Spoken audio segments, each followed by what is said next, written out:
The fluorescent lights of Morrison's grocery hummed their usual Tuesday night dirge, casting pale shadows across aisles that had seen better decades. Garrett Brennan pushed a squeaky cart through the cereal section, his daughter Lily beside him, 15 years old and armed with the kind of logic that made parenting feel like negotiating with a tiny philosopher. Marshmallows are technically made from plant gelatin, so it's basically a vegetable.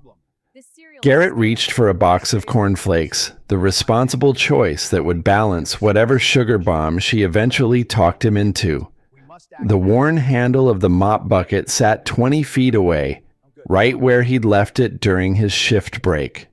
6 years of mopping these same floors had taught him the exact square footage of every aisle, the specific squeak of cartwheel number 47, the precise temperature the produce section maintained at 8:47 p.m. One treat cereal, one healthy. That was the deal, mija. She held up a box covered in cartoon marshmallows shaped like shooting stars. Her mother's eyes stared back at him, that same shade of determined hazel that used to win every argument Sarah ever started. 7 years gone, and Lily had inherited more than just eye color. She'd gotten the stubborn streak, the quick wit, the ability to make him smile even when the insulin bills made his stomach clench. The store was nearly empty. Tuesday nights always were. An elderly man shuffled through the dairy section, squinting at expiration dates. A woman in an elegant black dress stood near the wine display, phone pressed to her ear, her voice carrying the sharp edge of someone used to being obeyed. Garrett recognized her from the corporate offices upstairs. Avery Thornfield, CEO of Sentinel Security Solutions, the company whose building he'd been cleaning for the past 6 years, invisible as the dust he swept away. "Nobody move. This is a robbery." The voice cracked on the last word, young and terrified, and trying desperately not to be. Garrett's body remembered before his mind processed the words. 24 years in the Coast Guard had wired certain reflexes too deep to forget. His eyes cataloged the scene in seconds. One gunman, 20 feet away, waving a pistol with the kind of erratic movements that screamed amateur. Colt 1911, vintage model, probably belonged to a grandfather. The kid's hands shook like leaves in a storm. 2 other customers visible.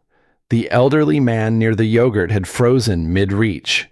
The woman in black looked up from her phone, annoyance shifting to something harder to name. "I said nobody move." The gunman was young, maybe 21, his face a roadmap of desperation and poor sleep. Wallets, phones, put them on the ground now. Garrett's instinct screamed to move Lily behind him, shield her with his body.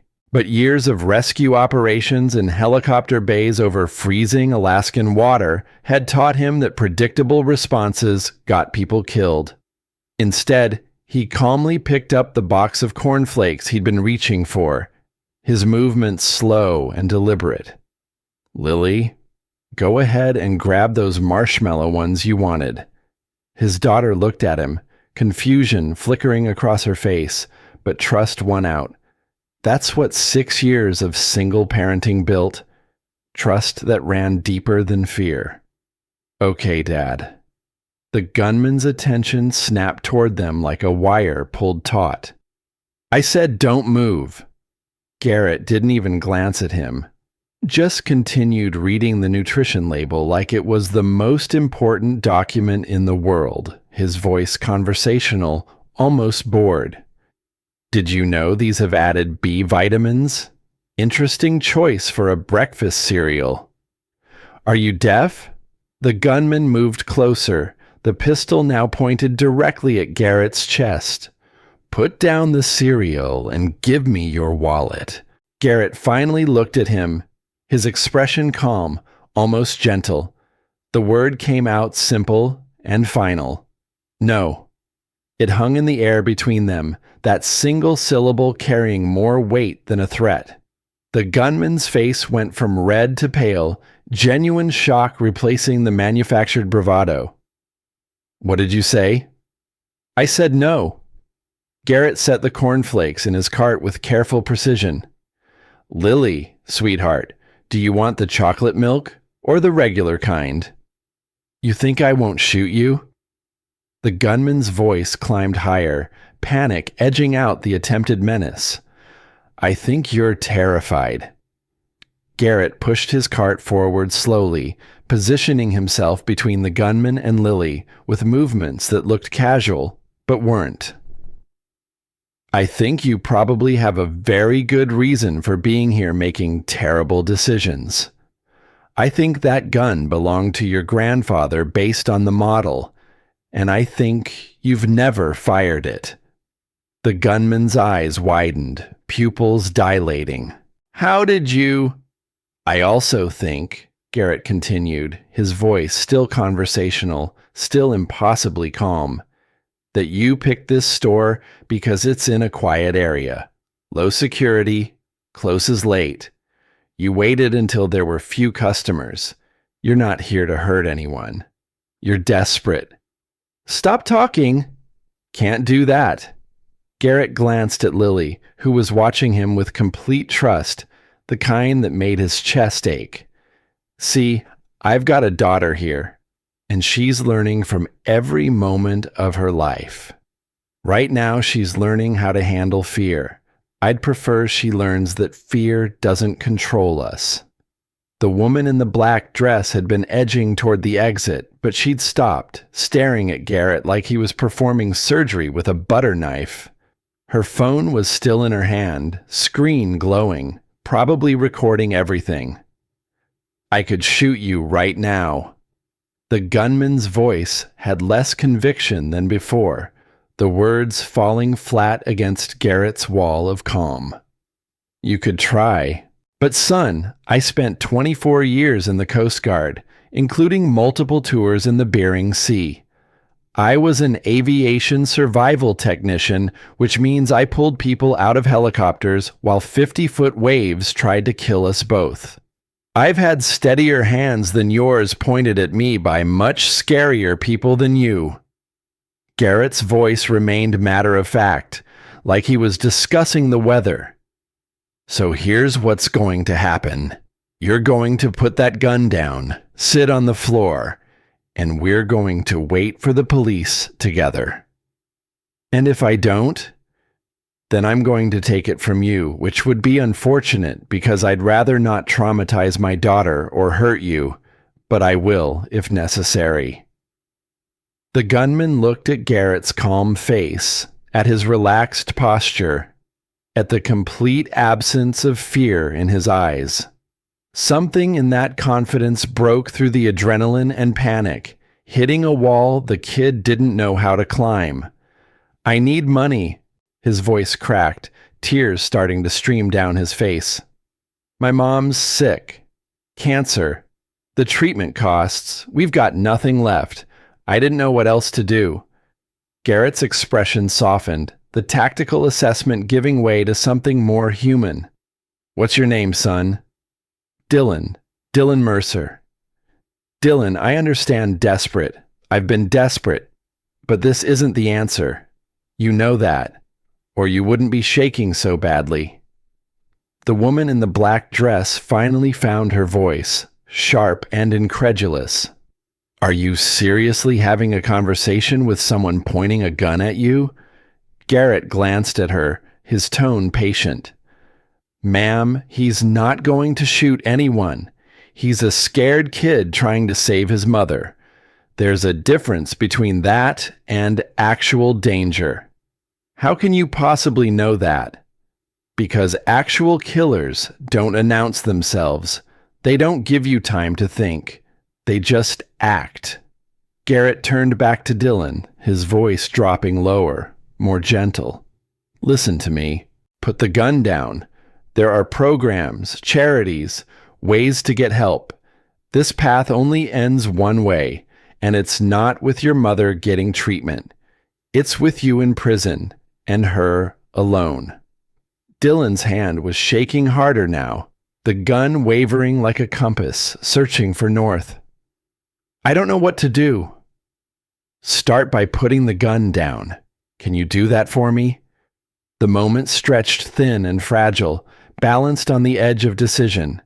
Then slowly, carefully, Dylan lowered the weapon and set it on the floor. His legs seemed to give out and he collapsed beside it, sobbing like the child he still was underneath the desperation.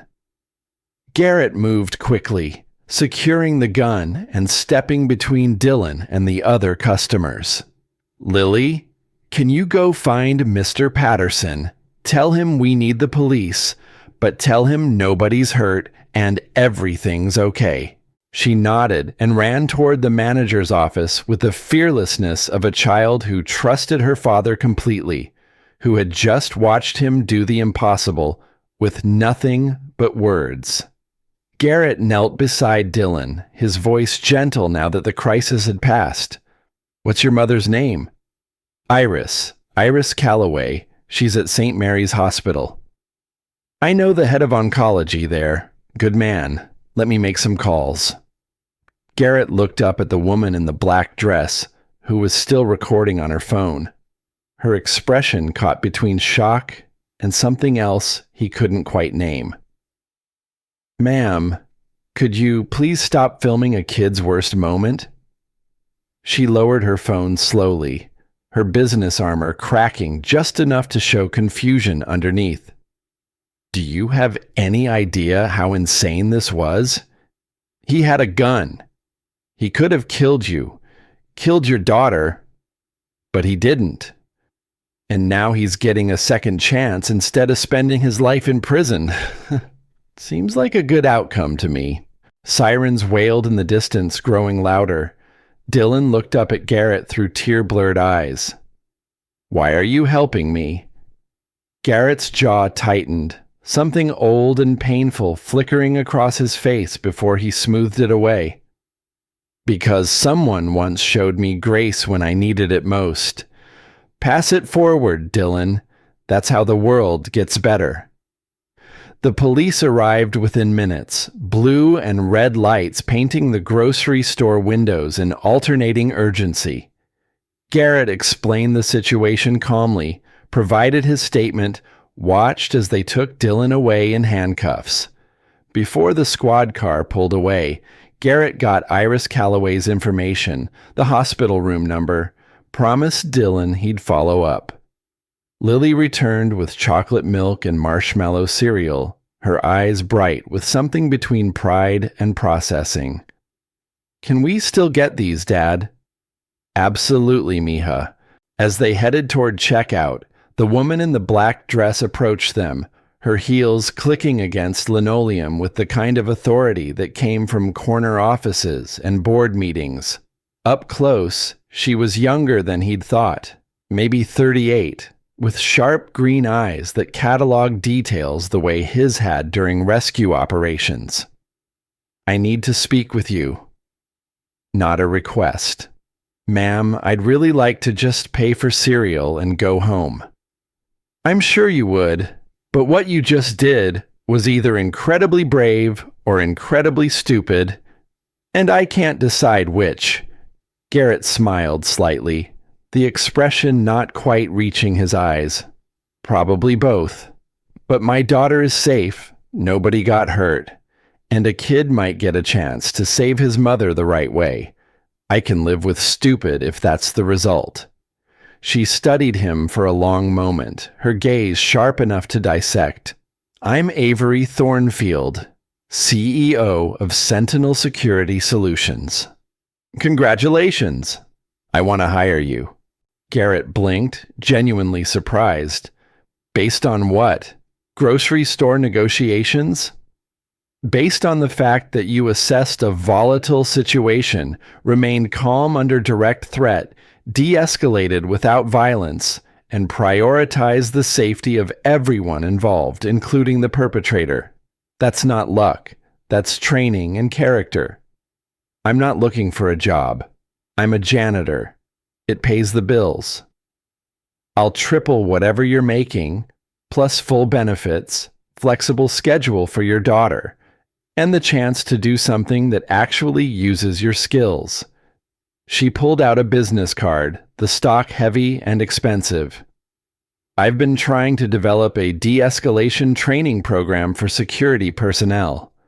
Every consultant I've hired thinks the answer is more force, more weapons, more aggression. You just proved there's another way. Garrett looked at the card, then at Lily, who was trying to read the ingredients on her marshmallow cereal with the same intensity he'd used to defuse the crisis. Why me? Because in 8 minutes, you did what most trained security professionals can't do in their entire careers. You saw a person, not a threat. You used psychology instead of force. You protected everyone, including the person who came there to hurt people. Her voice was intense, controlled passion leaking through professional composure. That's not something you can teach from a manual. That's instinct combined with experience. I need that. And if I say no, then I go back to hiring people who think the only solution to danger is more danger. But I think you know that's not always the answer. I think you spent years in situations where shooting first wasn't an option, where understanding people saved more lives than weapons ever could. Garrett was quiet for a moment, the weight of 6 years pressing against the temptation of purpose. Janitorial work paid the bills barely, left him exhausted every night, didn't require him to think about the things he'd seen, the people he couldn't save, the comfortable numbness of routine. But maybe that was the problem. Maybe he'd been hiding from his skills instead of using them, running from who he used to be because remembering hurt too much. I'll think about it. He took the card, slipping it into his pocket next to his employee badge that read, Maintenance Staff in impersonal block letters. Lily looked up at him as they finally reached the checkout, her voice quiet. Are you going to call her, Dad? Garrett glanced back at Avery Thornfield, who was already on her phone, probably calling someone about the incident, managing the situation with the same control she'd probably built an empire on. I don't know, sweetheart. What do you think? She considered it with the seriousness of someone who just watched her father talk down an armed robber with nothing but calm and understanding. I think Mom would want you to be brave again. The words hit him like a wave in the Bering Sea, cold and unavoidable. Sarah's voice echoed in memory, that last conversation before the morphine took her too far away to reach. Promise me you won't hide. Promise me you'll teach Lily what courage looks like. He'd broken that promise for 6 years, one mop bucket at a time. Yeah, he said quietly, his throat tight. Maybe she would. 3 days later, Garrett stood in the gleaming lobby of Sentinel Security Solutions, feeling like an artifact in a museum. The building stretched 30 floors of glass and steel toward a sky that looked cleaner from this altitude, as if money could filter even the air. His janitor's uniform hung in his locker downstairs, replaced by the same worn jeans and Coast Guard windbreaker he'd owned for a decade. Lily had insisted he at least iron the shirt underneath. The receptionist barely glanced at him before pointing toward the elevators. 27th floor, executive suite. The ride up felt longer than any helicopter ascent he'd ever made. Gravity pulling differently when you were rising toward a decision instead of a rescue. Avery's office occupied a corner with views that made Denver look like an architect's model. Floor-to-ceiling windows, minimalist furniture that probably cost more than his annual salary. A desk so clean it looked like a threat. She stood when he entered, extending a hand. Mr. Brennan, thank you for coming. Her grip was firm, professional, the kind that had closed deals and ended careers. She gestured to a chair that was somehow both comfortable and intimidating, then sat across from him rather than behind the desk. Strategy, he recognized, equals, not employer and supplicant. I did some research. She slid a tablet across the table. His own face stared back from a military photo, younger, harder, wearing the orange dry suit of an aviation survival technician. Coast Guard, 1996 to 2020, 24 years, stationed primarily in Kodiak, Alaska, 847 confirmed saves, Coast Guard medal, 2 air medals, 3 commendation medals. Garrett's jaw tightened.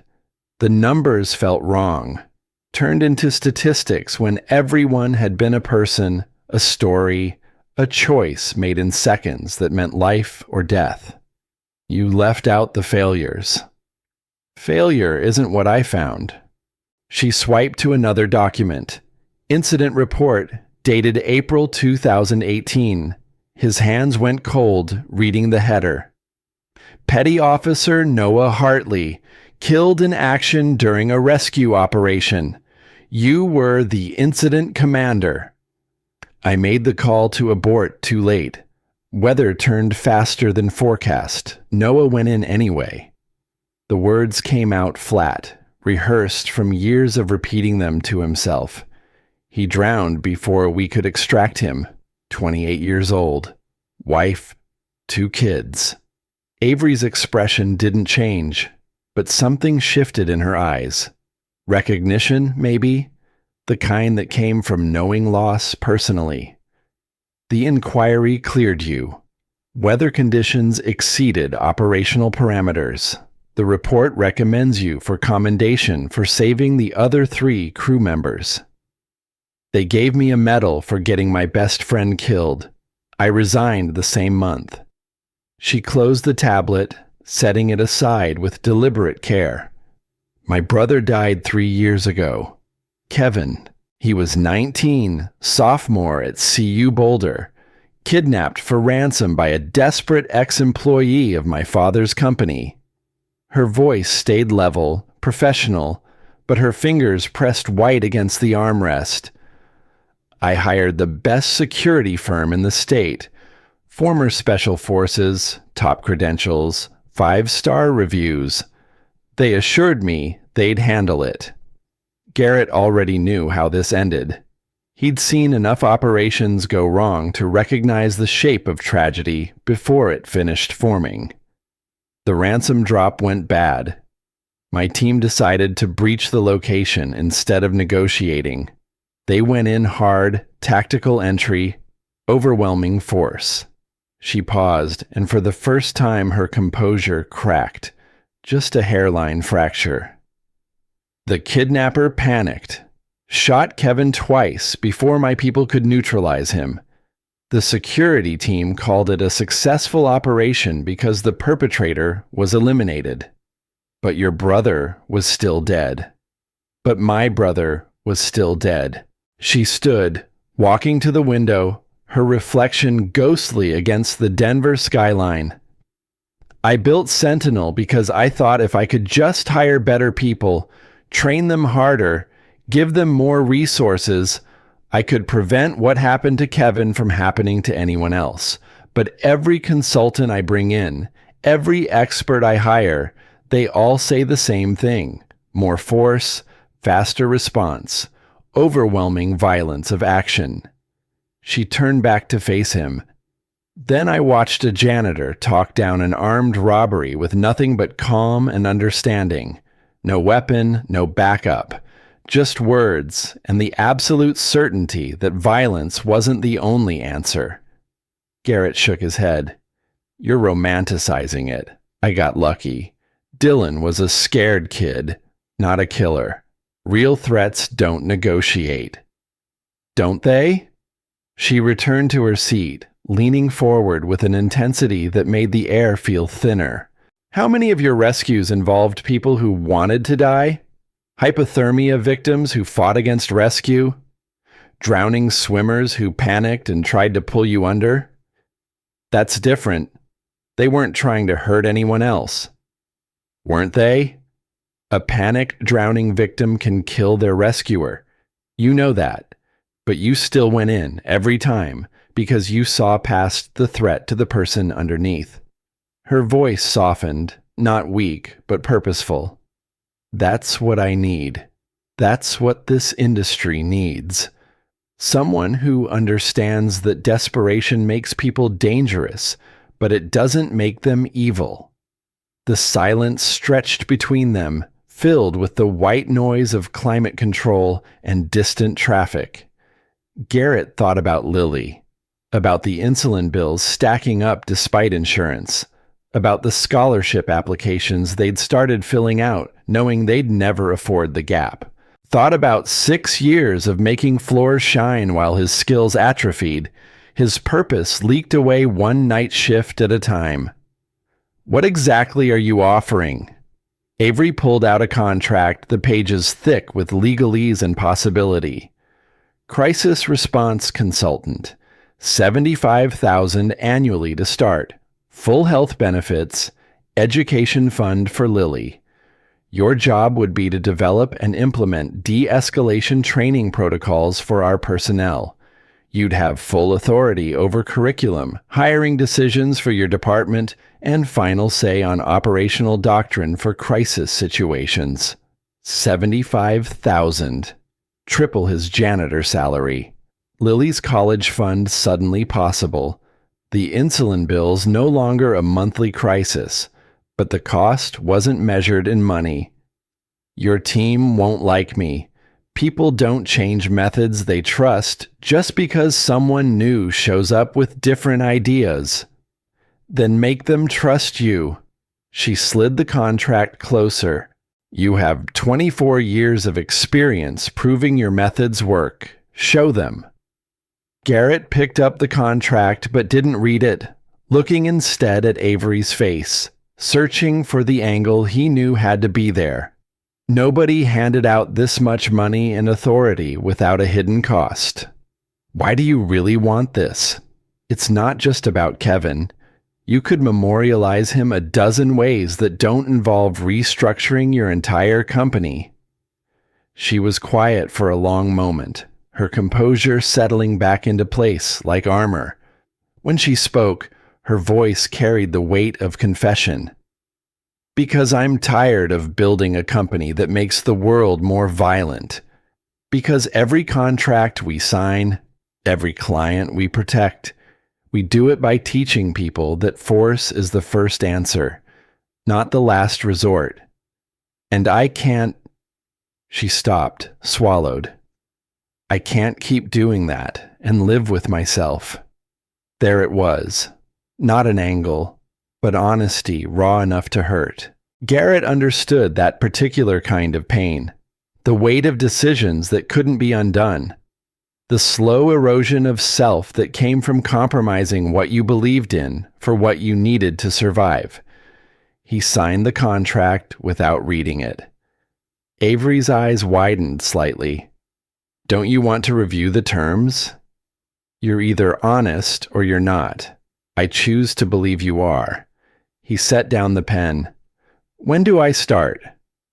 Monday. I'll have HR prepare your onboarding. She extended her hand again, and this time when Garrett shook it, it felt less like a transaction and more like a pact. Thank you, Mr. Brennan. Garrett, if we're doing this, use my name. Garrett. She tested it, nodding. I'll introduce you to the team Friday. Fair warning, my head of security isn't going to be happy about this. I've jumped into 50-degree water in 60-knot winds. I can handle an unhappy coworker. Her smile was small, but genuine. We'll see. The hospital room smelled like industrial cleaner and slow death, a combination Garrett knew too well. Iris Calloway lay in the bed, her body reduced to angles and shadows by the cancer eating through her. An IV drip fed her morphine at intervals that seemed both too frequent and not enough. Dylan sat beside her, holding her hand, his ankle monitor visible beneath his jeans. Garrett knocked softly on the doorframe. Dylan looked up, surprise and shame warring across his young face. "Mr. Brennan, they said you were coming, but I didn't believe." "How is she?" Dylan's throat worked, words failing. Iris answered instead, her voice a rasp that had to fight past the oxygen tube. "Dying. Been dying for 18 months. You must be the man who saved my boy." "I'm the man who kept him from making a mistake he couldn't take back." Garrett entered the room, nodding to the police officer stationed outside who'd agreed to give them privacy. "Dylan told me you work at St. Mary's, oncology ward." "Worked, past tense now." She smiled, the expression costing her visible effort. 22 years. Saw a lot of people die. Never thought I'd be one of them quite so soon." Garrett pulled a chair close to the bed, sitting so they could talk without her straining. "I lost my wife to cancer 7 years ago. Pancreatic, stage 4. They gave her 6 months, and she fought for 8. Iris's eyes, still sharp despite the morphine haze, studied him with professional assessment. "Sarah Brennan. I remember her. Room 412, spring 2019. You never left her side, except when your daughter needed you." The recognition hit him like a rogue wave. "You were her nurse. Third shift, weekends. She talked about you constantly. Coast Guard rescue swimmer. Hundreds of people saved. Said you'd save the world if you could, but you couldn't save her." Iris's fingers tightened around Dylan's hand. "She made me promise something before she died. Said if I ever saw you again, I should tell you she wasn't angry. That cancer wasn't your fault. That you needed to forgive yourself and be the father Lily needed, not the ghost of the husband you used to be." Garrett's vision blurred. 7 years of carefully constructed walls crumbled under the weight of words he'd needed to hear, but had never let himself ask for. Sarah's voice in memory, telling him the same thing in different ways during those last morphine-soaked weeks. He'd thought she was confused, dying, saying things to comfort herself. But she'd known. She'd seen him already starting to hide, already beginning to disappear into grief. "I became a janitor."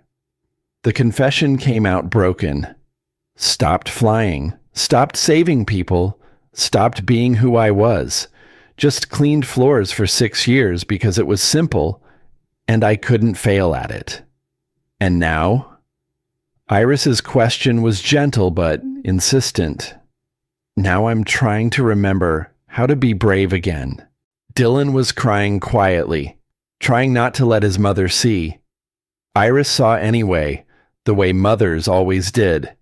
She turned her head toward him with effort that spoke of pain beyond what morphine could touch. "My boy made a terrible choice because he loves me. Thought he could rob his way to my cure." Her laugh was bitter, wet. "There is no cure, baby. There's just time, and we've run out." "Mom, don't—" "Hush, let me finish while I can." She looked back at Garrett. "You got him a deal. Community service instead of prison. Connected us with charity programs I didn't know existed. Why?" Garrett thought about Noah, about the water closing over his friend's head while the helicopter fought winds that made extraction impossible, about Sarah's hand going cold in his while machines beeped their futile measurements, about every person he'd saved and every person he'd lost, and the thin line between them that came down to seconds and decisions and luck that never distributed fairly. Because your son isn't a criminal. He's a kid who loves his mother and didn't know any other way to save her. That doesn't make what he did right, but it makes him redeemable. Garrett met Dylan's eyes. "And because someone once told me that we honor the dead by living better, by helping the next person, By passing forward the grace we received, Iris's breathing had gone shallow, each inhale a visible battle. Dylan leaned closer, his voice breaking. "Mom, stay, please, just a little longer." "Can't, baby. Too tired." Her eyes found Garrett again. "You take care of my boy. Make sure he does something good with the chance you gave him. Promise me." "I promise." She smiled, satisfied, and closed her eyes. The monitors continued their steady rhythm, but something fundamental had shifted. Dylan laid his head on her chest, sobbing, and Garrett stood, giving them what privacy remained. He nodded to the officer outside and left, carrying the weight of another promise he couldn't afford to break. Friday arrived with the inevitability of bad weather.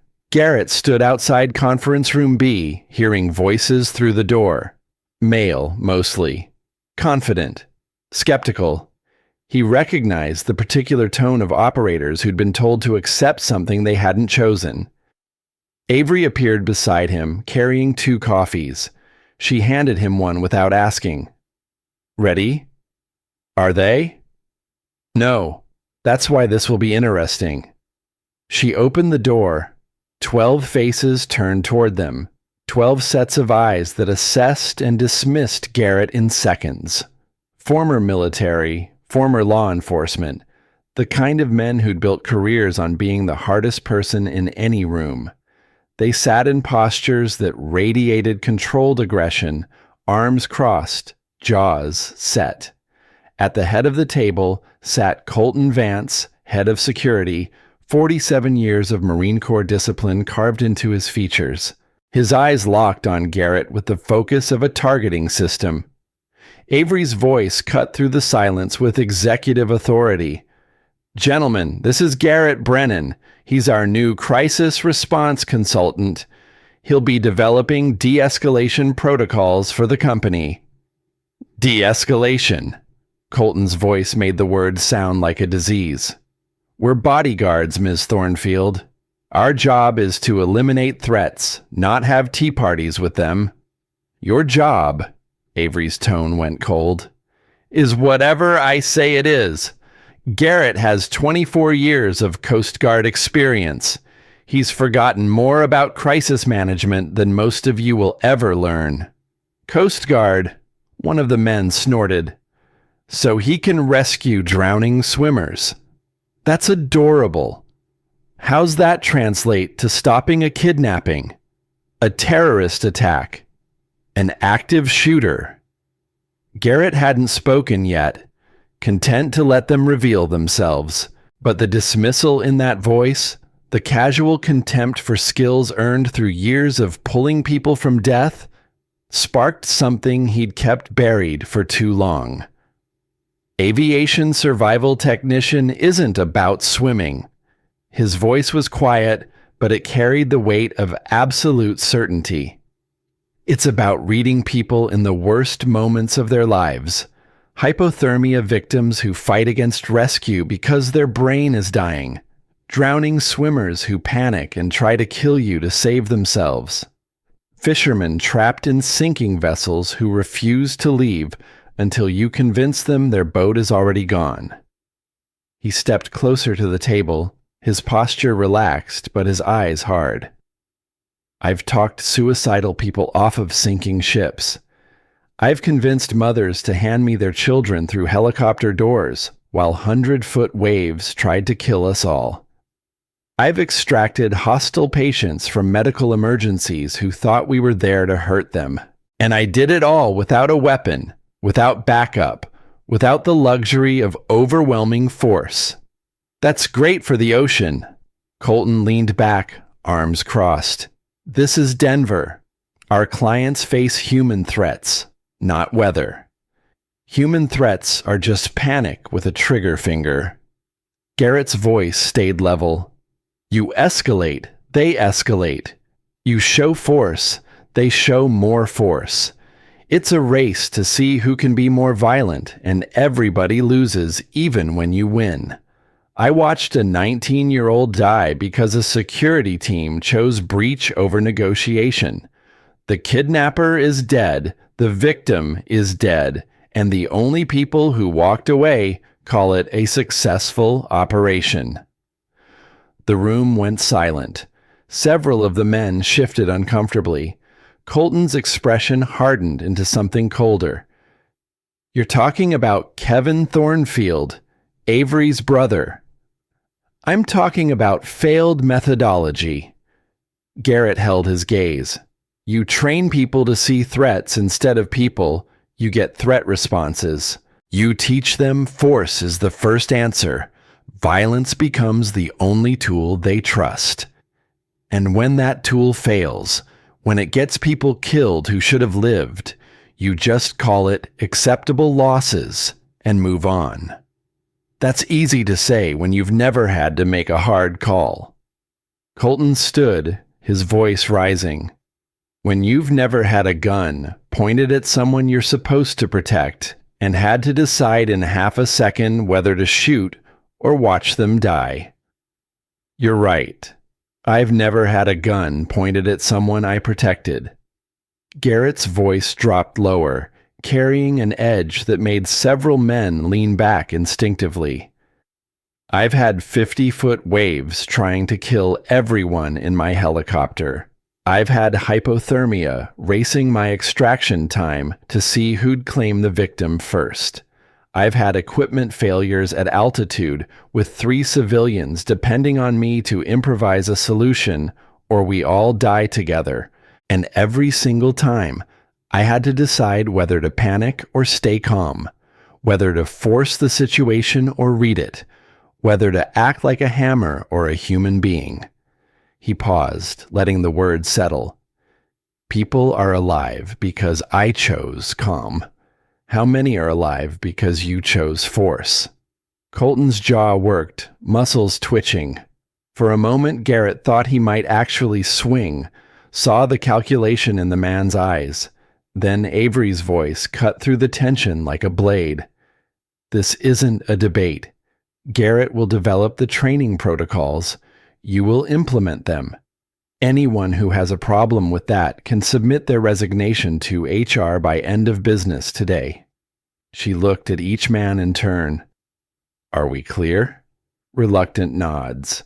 Colton sat down slowly, his eyes never leaving Garrett's face. The meeting continued, Avery outlining the restructuring, the timeline, the expectations. But Garrett barely heard it. He was watching Colton, recognizing something in the set of his shoulders, the tightness around his eyes. Not just anger, fear. The kind that came from having your entire worldview challenged by someone who made it look easy. After the meeting dispersed, Colton lingered. He approached Garrett with the careful posture of someone walking into a fight they weren't sure they'd win. You think you know everything because you jumped out of helicopters. His voice was low, controlled. But you've never had to kill someone, never had to live with that choice. Garrett met his eyes without flinching. You're right. I've only had to live with the people I couldn't save. And trust me, that's heavy enough. Something flickered across Colton's face. Not understanding, but recognition. The kind that suggested he carried his own weight, his own ghosts that didn't sleep quietly. He nodded once, sharp, and left without another word. Avery waited until they were alone. That went better than expected. Did it? Nobody quit. Nobody threw a punch. By Sentinel standards, that's a resounding success. She gathered her papers, her movements precise. Colton's a good man, decorated Marine, 3 tours in Fallujah, but he's scared. Garrett finished. I know the type. Hell, I was the type. When your entire identity is built on being the hardest person in the room, anyone who suggests there's another way feels like an existential threat. Can you work with him? Garrett thought about it, about the recognition he'd seen in Colton's eyes, the weight they both carried. Yeah, I think so. We've both got ghosts. That's common ground. She smiled, tired but genuine. Welcome to Sentinel, Garrett. Try not to revolutionize the entire security industry in your first week. No promises. He left the building as the sun set over Denver, painting the glass towers in shades of amber and blood. His phone buzzed. Text from Lily. How'd it go, Dad? He typed back. Survived. Coming home soon. Want pizza? Her response was immediate. Extra cheese. And you have to tell me everything. Garrett smiled, pocketing the phone. For the first time in 6 years, the future felt less like a punishment and more like a possibility. Sarah's words, carried through Iris Calloway's dying voice, echoed in his mind. Be the father Lily needs, not the ghost of the husband you used to be. Maybe he was finally ready to listen. Monday morning arrived with the weight of first days and new identities. Garrett stood in his assigned office, a space barely larger than a storage closet, containing a desk that had seen better decades and a chair that squeaked with every shift of weight. Through the narrow window, he could see the maintenance room where he'd spent 6 years organizing cleaning supplies and avoiding his own reflection. The irony wasn't lost on him. His office door stood open, a deliberate choice. Closed doors bred suspicion, and he had enough working against him without adding mysterious consultant hiding in his cave. Footsteps approached, deliberate and measured. Colton Vance filled the doorway, carrying a stack of folders thick enough to be a weapon. Training schedules for the next 6 months. Client rotation, personnel files, incident reports from the last 3 years. He dropped them on the desk with a thud that sent dust motes spiraling through morning light. Avery wants you to review everything before you start changing things. Her words, not mine. Garrett picked up the top folder, scanning the contents. After action report from a corporate extraction in Houston. Client successfully evacuated, 2 security personnel injured, 1 suspect killed. The language was clinical, precise, scrubbed of anything resembling doubt. You were lead on this one. Client was a pharmaceutical executive. Disgruntled former employee showed up at his house with a shotgun and a list of grievances about layoffs. Colton's voice carried no inflection, pure fact delivery. We got the client out. Neutralized the threat. Textbook operation. The suspect's name was Robert Harmon, 53 years old. Worked for the company 28 years before downsizing. Wife had MS, medical bills were destroying them. Garrett read from the report without looking up. He fired 1 shot into the air before your team engaged. No injuries except the ones your people inflicted. He had a loaded weapon and demonstrated willingness to use it. We responded appropriately. He was 53 years old, facing financial ruin and trying to get someone to listen. You responded with overwhelming force and turned a desperate man into a corpse. Garrett set down the folder, meeting Colton's eyes. Did anyone try talking to him? We're not negotiators. We're protective services. You're whatever the situation requires. And that situation required someone to see past the shotgun to the man holding it. Garrett pulled out another folder, flipping through pages of similar incidents. Sacramento, Phoenix, Chicago. Each one variations on the same theme. Threat identified, force applied, problem solved. How many of these people are alive? Colton's jaw tightened. Our job is to protect clients, not counsel their enemies. Your job is to resolve crises with minimum harm to everyone involved. Client, suspect, bystanders, yourselves. Force is one tool. It shouldn't be the only one you reach for. Garrett leaned back, the chair protesting with a metallic groan. I'm not saying you're wrong. I'm saying you're incomplete. Incomplete. The word came out flat, almost insulted. You've got the hard skills down, tactics, weapons handling, threat assessment, but you're missing the soft skills that make hard skills optional. Reading people, de-escalation, communication under stress. Garrett gestured at the folders. Every one of these reports shows successful operations by your metrics. 0 client casualties. But half these suspects could have been talked down, and the ones who couldn't be, you'd still have better intel, better positioning, better outcomes if you'd tried communication first. Colton was silent for a long moment, his posture radiating the kind of tension that preceded either violence or revelation. When he spoke, his voice was quieter, the commanding officer mask slipping just enough to show something raw underneath. Fallujah, 2004. We got intelligence about a potential suicide bomber heading toward a checkpoint. Young kid, maybe 14, wearing an oversized jacket in 100-degree heat. I had 3 seconds to decide. His hands clenched unconsciously, muscle memory of gripping a rifle. I shot him, center mass, double tap, perfect execution. Garrett didn't speak, recognizing confession when he heard it. Autopsy showed no explosives, no weapons, just a kid wearing his father's jacket because it was the only thing he had left after we'd bombed his house. Colton's voice stayed level through sheer force of will. I killed a 14-year-old boy based on threat assessment and rules of engagement, and everybody called it a good shoot, justified, appropriate response. But you don't. I don't sleep anymore without seeing his face.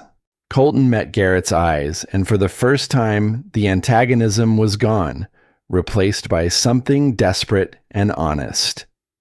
So, don't tell me about incomplete. I know exactly what I'm missing. I know what happens when you reduce people to threats and pull the trigger before you think. The problem is, I also know what happens when you hesitate, and the threat is real. I've seen good men die because they gave someone the benefit of the doubt half a second too long. Garrett understood the trap perfectly. It was the same one that had claimed Noah, the same calculus that turned every rescue into a gamble with death. Act too soon, and you might destroy an innocent. Wait too long, and you might lose everyone. I can't give you certainty. Nobody can. But I can give you tools to make better reads, better decisions, better odds. He stood, crossing to the window, looking down at the city waking below. The answer isn't choosing between force and communication. It's knowing which one the situation needs and having the skills to execute either. And you think you can teach that? I think I can try. And I think you're scared it might work, because then you'd have to admit there was another way all along. Garrett turned back. I'm not here to judge what you did in Fallujah. I'm here to make sure the next crisis gives you more options than just pulling the trigger. Colton stared at him for a long moment, something shifting behind his eyes. Not agreement, not yet, but the possibility of it. He nodded once and left without another word. Garrett spent the rest of the morning buried in reports, building a mental map of Sentinel's operations. Patterns emerged. Every crisis met with maximum force. Every threat assessment defaulted to worst-case scenario. Every outcome measured by client safety, regardless of collateral cost. The methodology was consistent, professional, and fundamentally flawed. His phone buzzed. Text from Lily. School counselor wants to meet about my essay. Says it's concerning. Can you come? He checked his watch. 11:30. The afternoon was scheduled for meeting department heads, reviewing training facilities, beginning the slow work of changing an entire company's operational doctrine. But Lily needed him, and that math was simple. He found Avery in her office, surrounded by contracts and looking like she hadn't slept. She glanced up when he knocked, her expression shifting from exhaustion to professional focus. Problem already? Lily's school needs me. I'll be back in 2 hours. Something softened in her face. Take the time you need. Family first. The department head meetings can wait. Go. She returned to her papers, then added without looking up, Garrett, that's why I hired you. Someone who knows what actually matters. The drive to Lily's school took 15 minutes through lunch traffic that crawled with the indifference of people who had nowhere urgent to be. He arrived to find her sitting outside the counselor's office, her backpack clutched against her chest like armor. She looked young suddenly, 15 going on, terrified. Dad. She stood, relief flooding her features. Ms. Morrison said my scholarship essay was inappropriate. Let's find out why. The counselor's office smelled like artificial lavender and barely suppressed judgment. Ms. Morrison sat behind her desk, Lily's essay printed out and covered in red marks like a crime scene. Mr. Brennan, thank you for coming on such short notice. Her smile was professional, distant. I wanted to discuss Lily's scholarship application essay. The prompt asks students to write about someone who inspires them. And she wrote about me. She wrote about you talking down an armed robbery while she watched. Ms. Morrison pushed the essay across the desk. Mr. Brennan, the scholarship committee is looking for inspirational stories, not traumatic experiences. Exposing your daughter to violence, even if you resolved it peacefully, raises serious questions about judgment and parental responsibility. Garrett felt heat rising in his chest, the kind that came before decisions he'd regret. But Lily's voice cut through before he could speak. He didn't expose me to violence. We were grocery shopping. The violence found us. Her voice was quiet but steady, carrying a strength that reminded him painfully of Sarah. And yes, I was scared, but I watched my dad stay calm when everyone else panicked. I watched him see a person instead of a threat. I watched him save someone's life without hurting anyone. If that's not inspirational, I don't know what is. Ms. Morrison's expression softened marginally. Lily, I understand you're proud of your father, but the committee members are educators, administrators. They need to see maturity, insight, critical thinking. Then they'll see it. Lily pulled out her phone, opening a document. I rewrote the ending last night. Want to hear it? She didn't wait for permission, reading aloud with the confidence of someone who'd found her voice and refused to surrender it.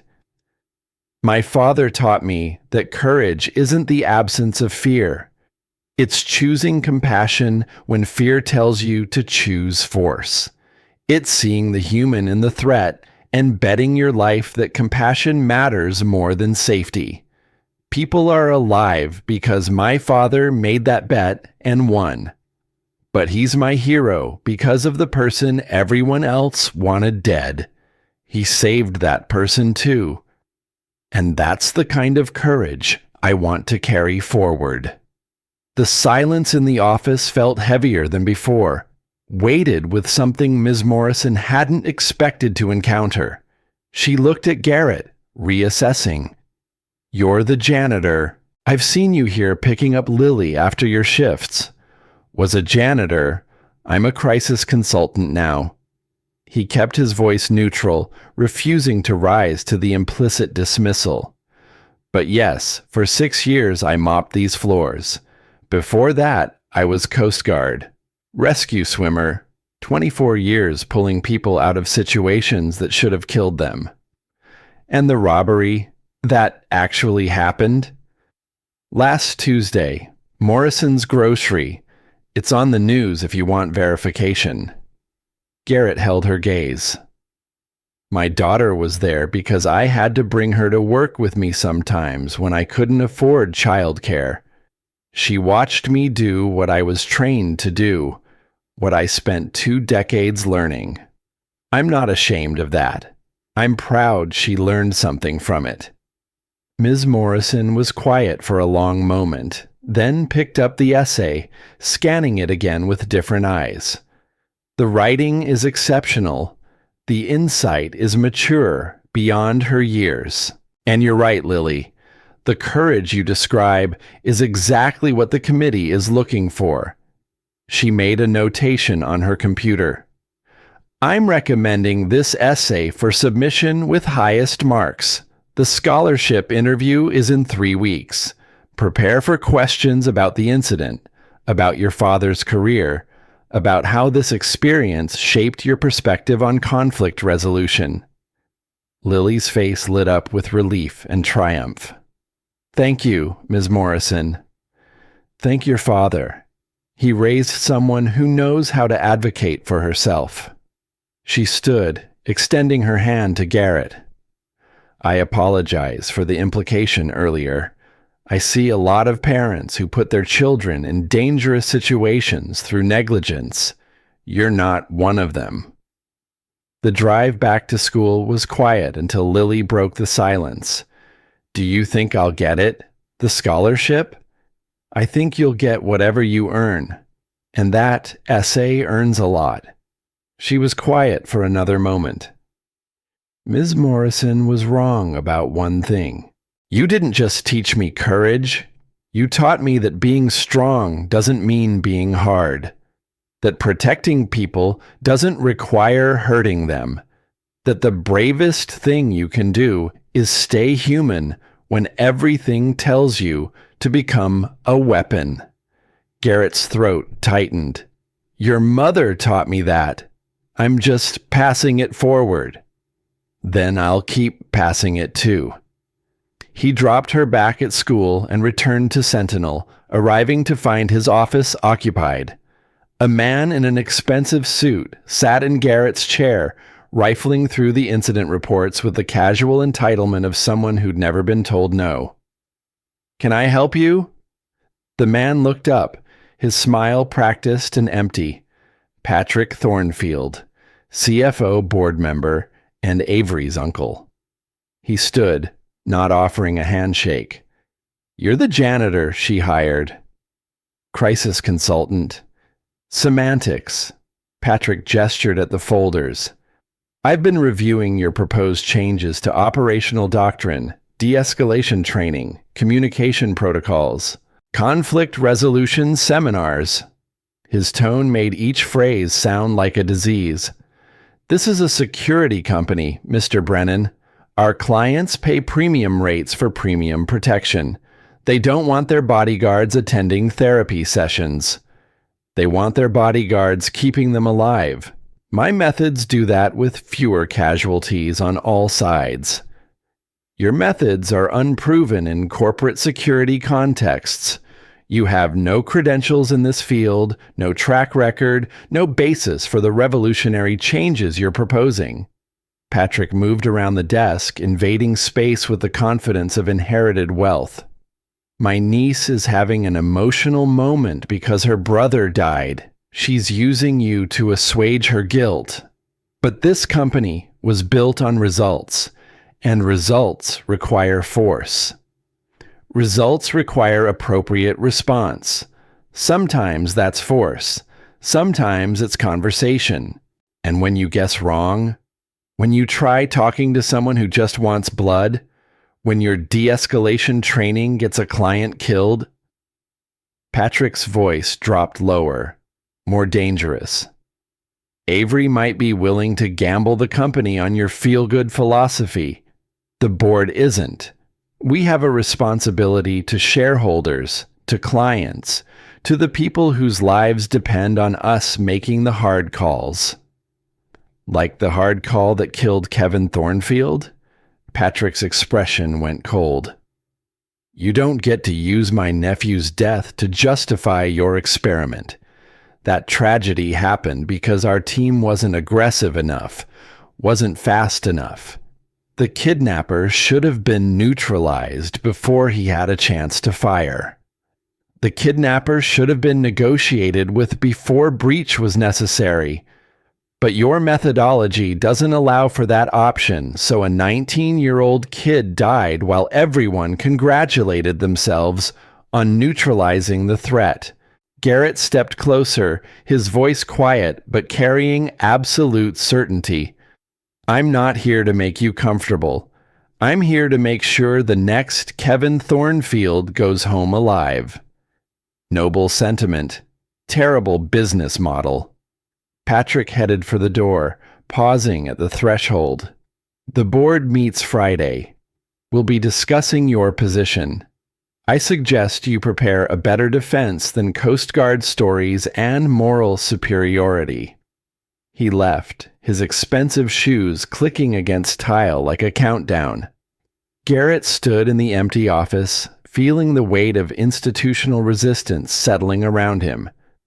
Patrick represented everything entrenched, everything that benefited from the status quo, everything that measured success by profit margins rather than lives saved. This was going to be harder than he'd thought. The training facility occupied the building's basement level, converted from parking garage into tactical playground, shooting ranges, hand-to-hand combat mats, scenario rooms equipped with cameras and computer-controlled threats. Colton stood in the center with his team, running drills that looked more like military exercises than security training. Garrett watched from the observation deck as 12 men moved through a hostage rescue scenario. Flashbangs, breaching charges, overwhelming force applied with textbook precision. The computerized hostages survived, but just barely. The simulated suspects were all killed within seconds of contact. Colton noticed him, calling a break. His team filed out, throwing glances at Garrett that ranged from curious to contemptuous. When they were alone, Colton gestured at the scenario room. 98% success rate on hostage rescue simulations. Industry best. What's the other 2%? Hostage casualties, unavoidable in certain scenarios. Colton pulled up statistics on a tablet. We've reduced that from 8% industry average. Our methods work. Your methods work for the scenarios you train for. What happens when the situation doesn't fit the template? Garrett descended to the floor level, walking into the scenario room. Foam furniture, mannequin hostages, computer-tracked threat targets.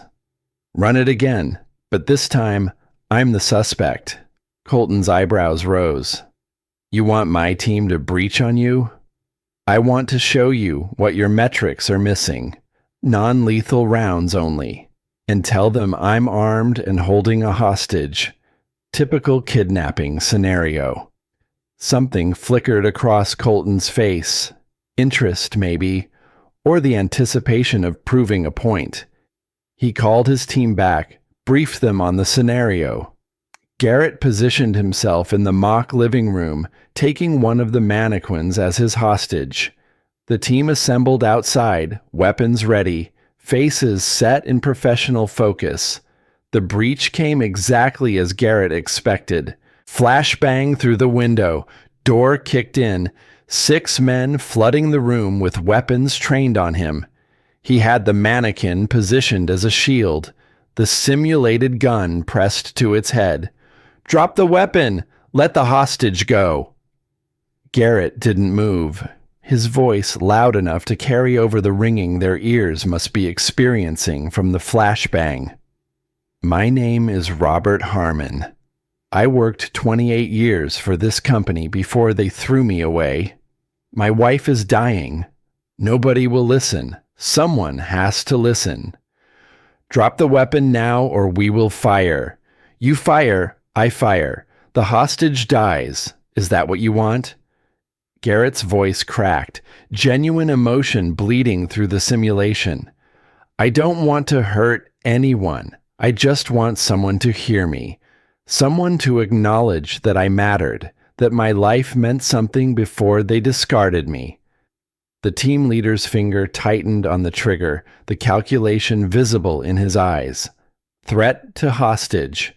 Suspect non-compliant. Rules of engagement clear. Garrett saw the decision forming before it happened. Stand down! Colton's voice cut through the scenario, authoritative and absolute. The team lowered their weapons, confused but obedient. Colton entered the room, unarmed, hands visible. Robert, I'm listening. Tell me what happened. Garrett stayed in character, the mannequin still held close. You're just trying to trick me. Get me to lower my guard so your people can shoot. Maybe, but right now, you're talking and nobody's dying. That's progress. Colton moved slowly, non-threatening. You said you worked 28 years. What did you do? Quality control, pharmaceutical manufacturing, made sure the drugs that saved lives were safe, effective, caught defects that would have killed people. Garrett's voice carried the weight of obsolete pride. Then they automated my job. Said a computer could do it better. 28 years of expertise gone. Replaced by an algorithm. That's not fair. Fair doesn't pay for MS treatments. Fair doesn't keep my wife alive. The gun wavered, Garrett's character breaking down. I just needed someone to see me, to acknowledge I existed, that I mattered. Colton was closer now, within arm's reach. You matter, Robert. What happened to you matters. And I'm sorry. I'm sorry the system failed you. I'm sorry nobody listened until you felt like this was your only option. But there are other ways. Better ways. Ways that don't end with you dead or in prison while your wife dies alone. Garrett lowered the gun slowly, releasing the mannequin. The simulation ended, lights coming up, revealing the training room for what it was. But the emotion lingered, Colton's words still hanging in the air. The team stared, uncertain what they just witnessed. Their leader broke the silence, his voice rough. We would have shot him. Hostage might have survived, but Harmon would be dead. And legally justified. Perfect shoot by our current doctrine. Colton looked at Garrett, something new in his expression. Respect, maybe, or the beginning of it. But Garrett's right. We would have created a corpse when we could have created a resolution. You can't talk down every suspect. One of the team members spoke up, his tone defensive. Some people just want violence. Some do, but most are like Robert Harmon. Desperate people in impossible situations making terrible choices because they don't see alternatives. Garrett set down the simulated weapon. Your job isn't to read minds or predict the future. It's to create space for better outcomes. Force is your last option, not your first reflex. That takes time. Time we don't always have. Then you make time. Every second you spend reading the situation, communicating, de-escalating, is a second you're building better intelligence, better positioning, better odds of everyone walking away. Garrett gestured at the scenario room. You breached in 45 seconds. I need 5 minutes. Yeah, that's longer. But it's also a hostage that lives and a suspect that surrenders instead of a body count and a trauma report. The team exchanged glances, the certainty they'd carried into the drill now fractured by doubt. Colton dismissed them, waiting until the room emptied before speaking. That was a setup. You knew exactly what we'd do. I knew because your training makes you predictable. And predictable gets people killed when the situation doesn't match your template. Garrett met his eyes. You're good at what you do.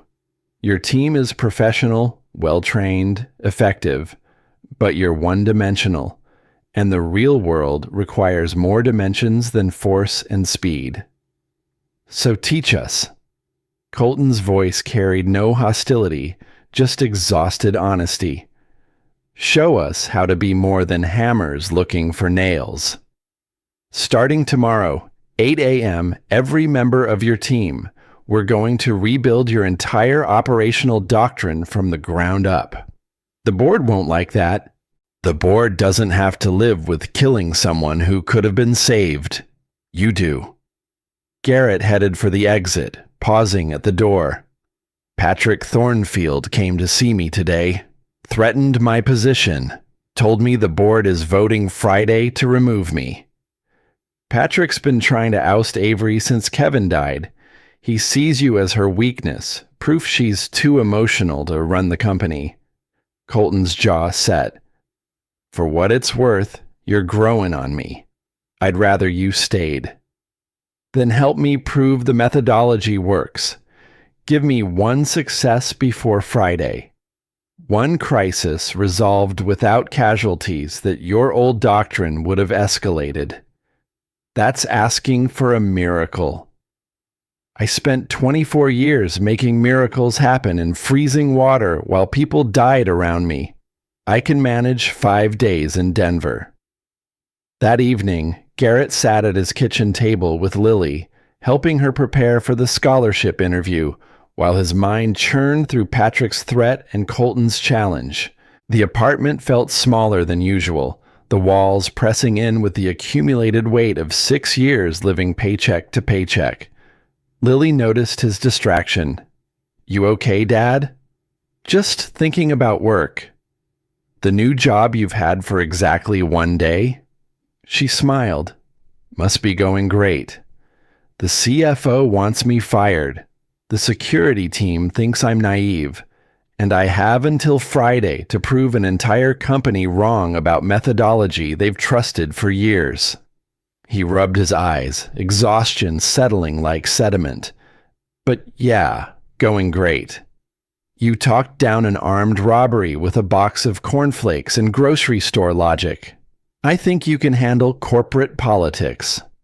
"Corporate politics don't respond to calm and reason. Neither do desperate people with guns. But you managed that too." She closed her textbook, her expression serious. "Dad, you spent 6 years hiding because you were afraid of failing again. Now you're afraid of succeeding because it means you have to admit you could have done this all along. Stop being scared of both outcomes and just do the work."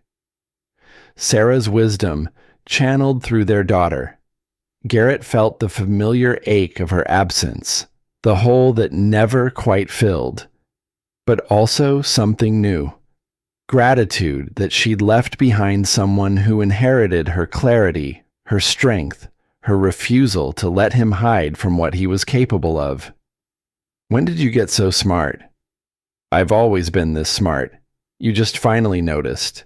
She grinned, 15 going on 40, and returned to her homework. Garrett's phone buzzed. Text from Avery. "Board meeting moved to Thursday. Patrick's pushing for emergency session.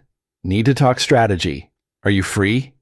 He glanced at Lily, who waved him off without looking up from her textbook. "Go. I've got this. And bring back Thai food when you're done saving your job. What makes you think I'll save it?" "Because quitting isn't who you are anymore. Now go." He went. Avery's penthouse occupied the top floor of a building that made Sentinel's headquarters look modest. Floor-to-ceiling windows offered 360-degree views of Denver sprawling beneath a sky gone purple with dusk. The furnishings spoke of wealth that didn't need to announce itself. Understated, expensive, chosen with the kind of taste that came from generations of money. She answered the door in jeans and a sweater, her executive armor discarded somewhere between the office and home. Without the CEO mask, she looked younger, more vulnerable, tired in ways that sleep wouldn't fix. "Thank you for coming. I know it's late. Lily demanded Thai food as payment. I'm hoping you have recommendations." A small smile. "There's a place 3 blocks down. Best pad Thai in Denver. But first, we need to talk about Thursday." She led him to a living room dominated by windows and a single photograph on the mantel. Young man, 19 or 20, grinning at the camera with the unself-conscious joy of someone who thought he had forever. Kevin. Had to be. Avery caught him looking. Sophomore year at CU, 3 weeks before he died. He just declared his major, social work, wanted to help people who fell through the cracks. Her voice stayed steady through visible effort. Patrick told him it was a waste of a Thornfield legacy. Said he should study business, join the company, make something of himself. Patrick seems to have strong opinions about what people should do. Patrick has strong opinions about everything, particularly how I should run the company he thinks should have been his. She poured 2 glasses of wine, handed him one. "My father built Sentinel from nothing. Patrick was CFO, handled the money, kept the books clean. But when Dad died 5 years ago, he left controlling interest to me. Patrick's never forgiven that."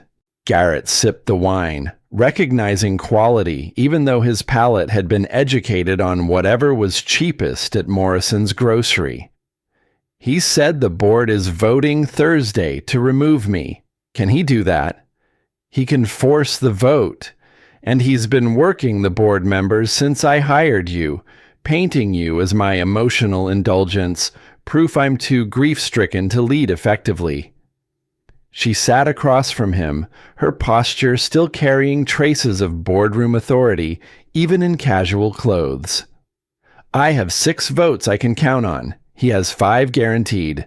That leaves 1 swing vote, Richard Castellano, former NYPD commissioner. He's old school, believes in force and decisive action. If Patrick convinces him you're a liability, I lose my majority. What happens then? Board can override my hiring decisions. Fire you with cause, which means no severance, potential blacklisting in the industry. And they'll use it as precedent to strip my authority on other decisions." She met his eyes. "Patrick wants CEO. This is his opening move." Garrett processed the politics, recognizing the shape of institutional warfare, even if the battlefield was unfamiliar. "So we need to prove the methodology works before Thursday. One clear success that demonstrates de-escalation saves lives and protects the company's interests. In 3 days, while training a team that's skeptical at best and hostile at worst." Avery's laugh was bitter. "I'm asking the impossible. I've done impossible before. Usually involved freezing water and people who were already drowning, but the principle holds." He set down the wine, leaning forward. "Tell me about Richard Castellano. What convinced him to join your board?" "Reputation. 30 years, NYPD, rose to commissioner, known for being tough but fair. Retired after a scandal. One of his officers killed an unarmed teenager during a traffic stop. Richard took responsibility, implemented new training protocols, resigned to give the department a fresh start." She paused. "He joined Sentinel because I promised we'd do better than law enforcement. Higher standards, better training, actual accountability. But we're not delivering better. We're just faster at shooting." Exactly what Patrick will argue, that my vision is naive, that the real world requires hard men making hard choices, that you represent everything soft and ineffective about modern security. Avery's frustration bled through her professional composure.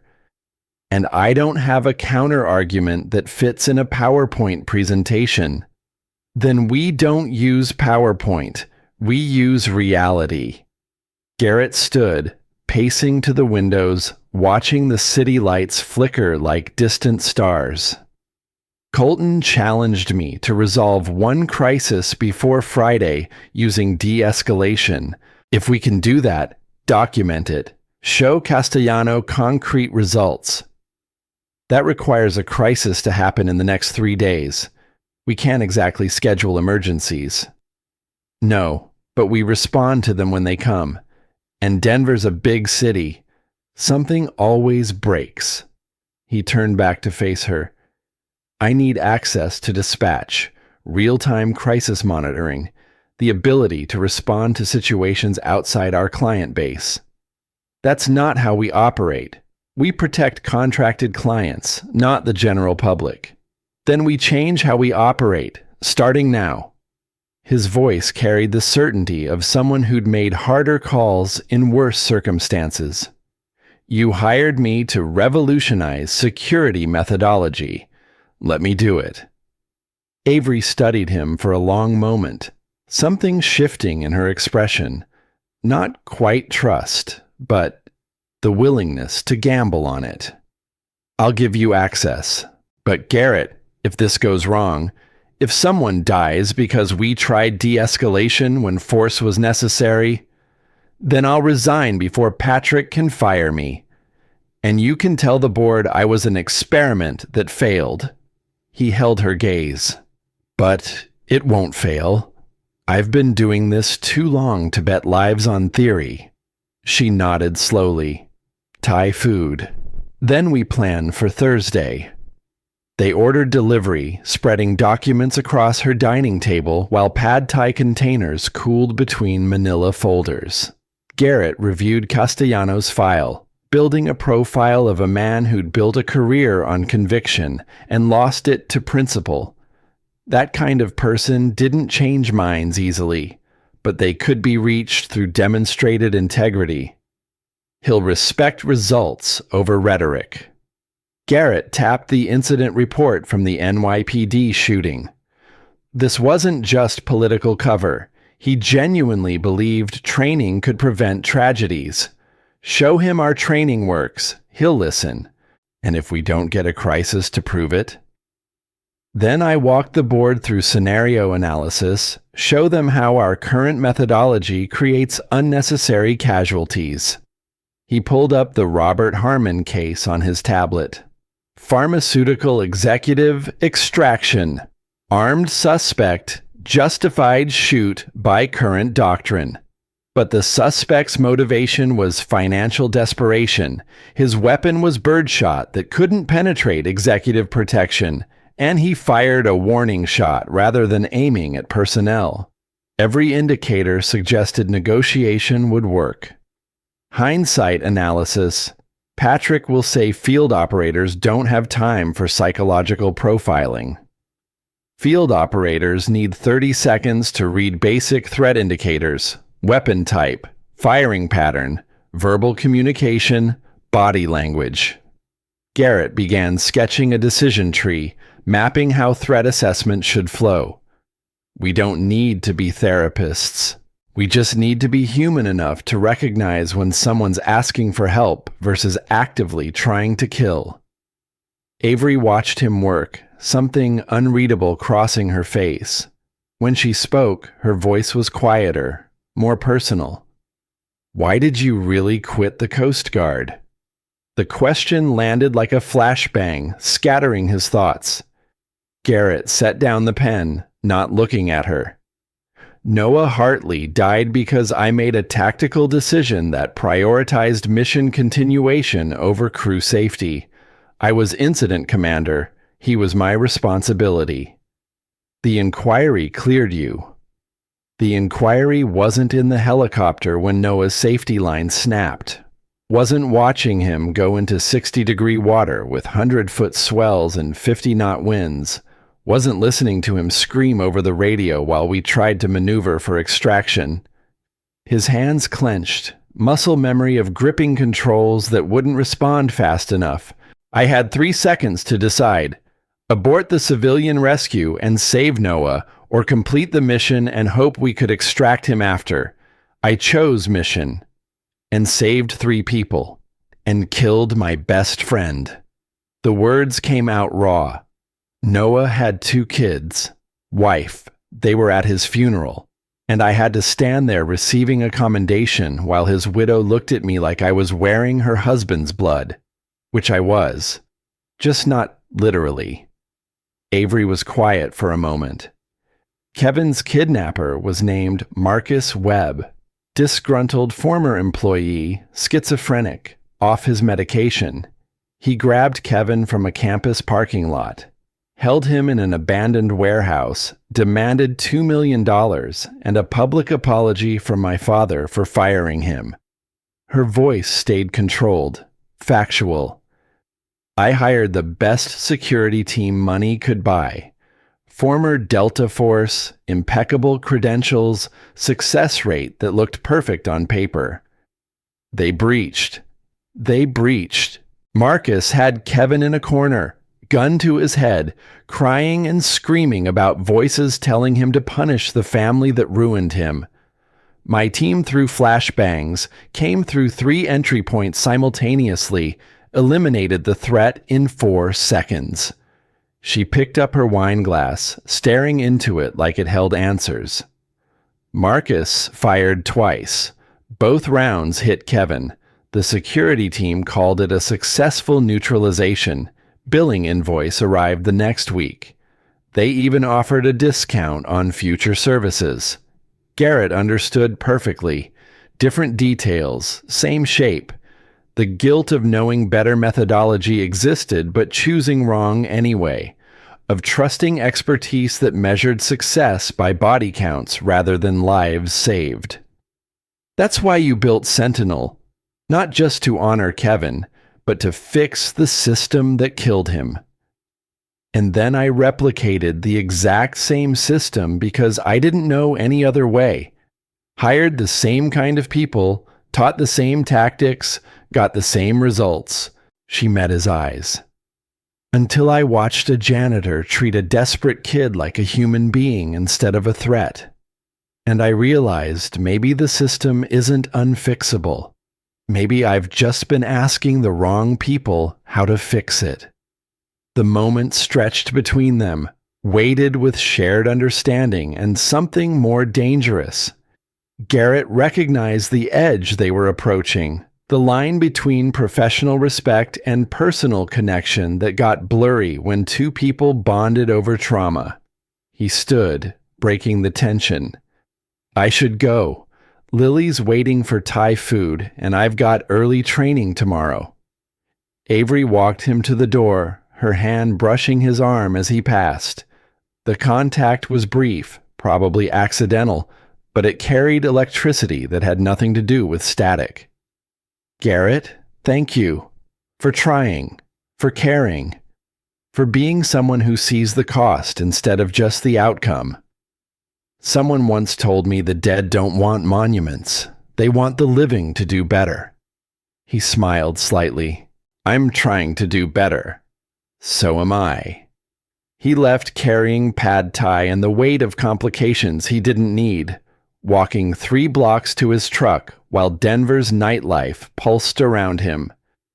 The temptation to care about Avery Thornfield beyond professional courtesy was dangerous, ill-advised, and growing harder to ignore.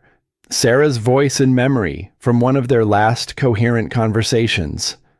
When I'm gone, don't make me your excuse to be alone. Love again. Live again.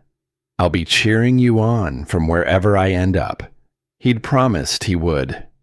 Then spent 6 years breaking that promise, along with all the others. Training started at 8 a.m. sharp in the basement facility. Colton's entire 12-man team assembled, their expressions ranging from curious to contemptuous. Garrett stood in front of them, armed with nothing but a whiteboard and 24 years of experience they didn't respect yet. Show of hands. How many of you have killed someone? 6 hands rose. The others looked uncomfortable with the question. Keep them up. How many of you think about that person at least once a week? 3 hands lowered. The remaining 3 stayed up. their owners' faces hardening. How many of you would have preferred not to kill them if another option existed? All three hands stayed up. Garrett let that settle. This training isn't about making you soft. It's about giving you options, so the only tool you have isn't a hammer. Force works. Force is necessary sometimes, but force is also permanent. And permanent solutions to temporary problems create permanent consequences you have to live with. One of the younger guys spoke up, his tone challenging. Temporary problems? These are active threats. People trying to kill our clients, kill us. You negotiate with that?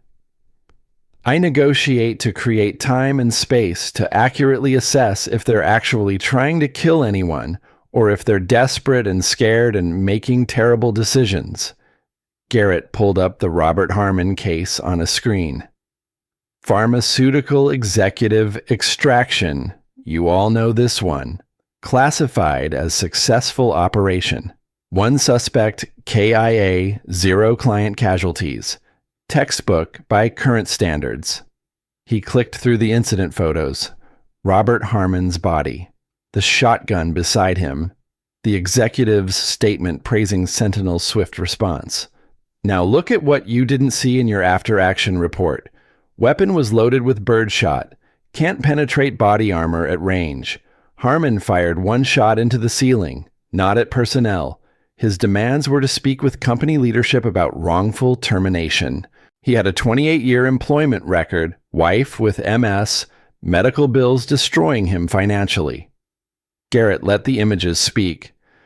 Every single indicator suggests this man wanted someone to listen, not to kill. He brought the minimum force necessary to get attention, fired away from people, stated clear, non-violent demands, and we shot him anyway because our training says threat plus weapon equals engagement. What if we'd been wrong? Colton's voice carried no hostility, just genuine question. What if Harmon decided mid-negotiation to start killing? What if the bird shot was a decoy and he had a real weapon concealed? Then we'd assess and respond. But assessment requires time we don't take because we're trained to engage immediately. Garrett began sketching on the whiteboard. Traditional response timeline. Threat identified. Warning issued. Force applied. 30 seconds total if you're slow. De-escalation timeline. Threat identified. Assessment begins. Communication establishes intent. Options evaluated. Force applied if necessary. 3 to 5 minutes average. 3 to 5 minutes where the situation can deteriorate. Or 3 to 5 minutes where it can resolve without casualties. Garrett capped the marker.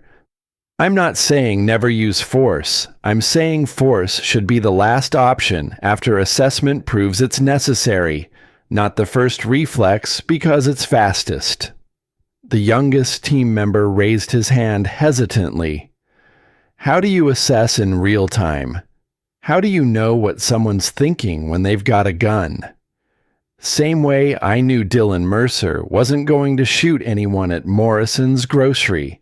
Body language, weapon handling, verbal cues, tactical positioning. Garrett moved to the scenario room. Let's run it live. I need a volunteer to play hostile suspect. No one moved. Then Colton stood. I'll do it. They spent the next 3 hours running scenarios. Colton played desperate suspects, genuine threats, ambiguous situations that could go either way. Garrett walked the team through assessment markers, communication strategies, de-escalation techniques. Some bought in immediately. Others remained skeptical, but all of them engaged, asking questions that suggested they were at least considering the possibility. During a break, one of the older guys, former LAPD SWAT, approached Garrett privately. What you're teaching makes sense for negotiation situations. Barricaded suspects, hostage scenarios. But what about active shooters? mass casualty events. You can't de-escalate someone who's already killing. No, but you can prevent escalation before they start killing. Most active shooters telegraph intent through behavior, social media, verbal threats. Early intervention, welfare checks, communication before crisis. That's where de-escalation has the biggest impact.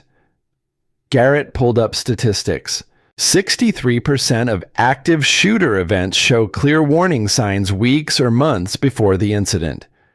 We're just not trained to recognize or respond to pre-crisis indicators. So you want us to be social workers now? I want you to be complete operators.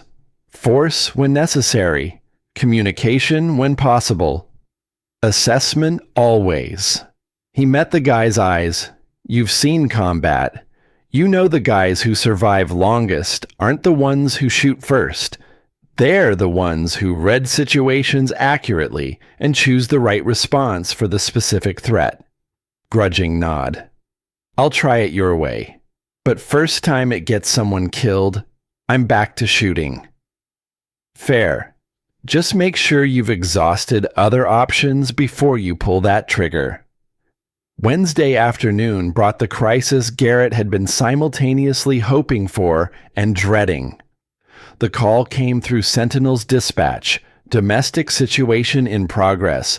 Aurora suburb, client's executive assistant barricaded in home with her ex-husband. Restraining order violation, history of violence. Patrol officers on scene requesting negotiator, but ETA was 45 minutes. The client's head of security called Avery directly, demanding immediate response. They had a contract. They wanted Sentinel personnel on scene. They trusted Colton's team to resolve situations quickly. Avery appeared in the training facility, her expression tight. We've got one. Domestic barricade. Ex-husband Marcus Fletcher, 42. History of assault charges. Victim is Sarah Martinez, executive assistant to our client. Fletcher's inside with her. Officers have the house surrounded, but they want our presence because the client's paying for premium response. Colton was already moving, his team falling into practiced formation. Garrett stepped in front of them. This is my scenario. I'm lead. The hell you are. Colton's voice carried command authority. You've been here a week. You've never worked with this team on active calls. I'm not gambling a victim's life on your training seminar. Then come with me. Second chair. You can override my decisions if you think they're getting her killed. Garrett held his ground. But this is exactly the kind of situation that proves the methodology. Desperate man, emotional crisis, high probability of talk down if approached correctly. Avery's voice cut through. Garrett's lead, Colton's second. Full team deployment, but Garrett makes tactical calls unless Colton overrides for safety. She looked between them. This is what I hired him for. Let him do it. The drive to Aurora took 20 minutes through traffic that parted reluctantly. Garrett spent the time reviewing Marcus Fletcher's file. 2 prior domestic violence arrests, both charges dropped when Sarah Martinez declined to press. Restraining order issued 3 weeks ago after he showed up at her workplace threatening suicide if she didn't take him back. Employment history showed pattern of job loss, financial instability, escalating desperation. Classic profile. Not evil, just broken. Dangerous because he was hurting, not because he wanted to hurt.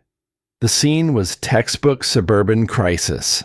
Single-family home, patrol cars blocking both ends of the street, officers behind vehicles with weapons drawn, neighbors evacuated to safe distance, news van already setting up despite the police tape.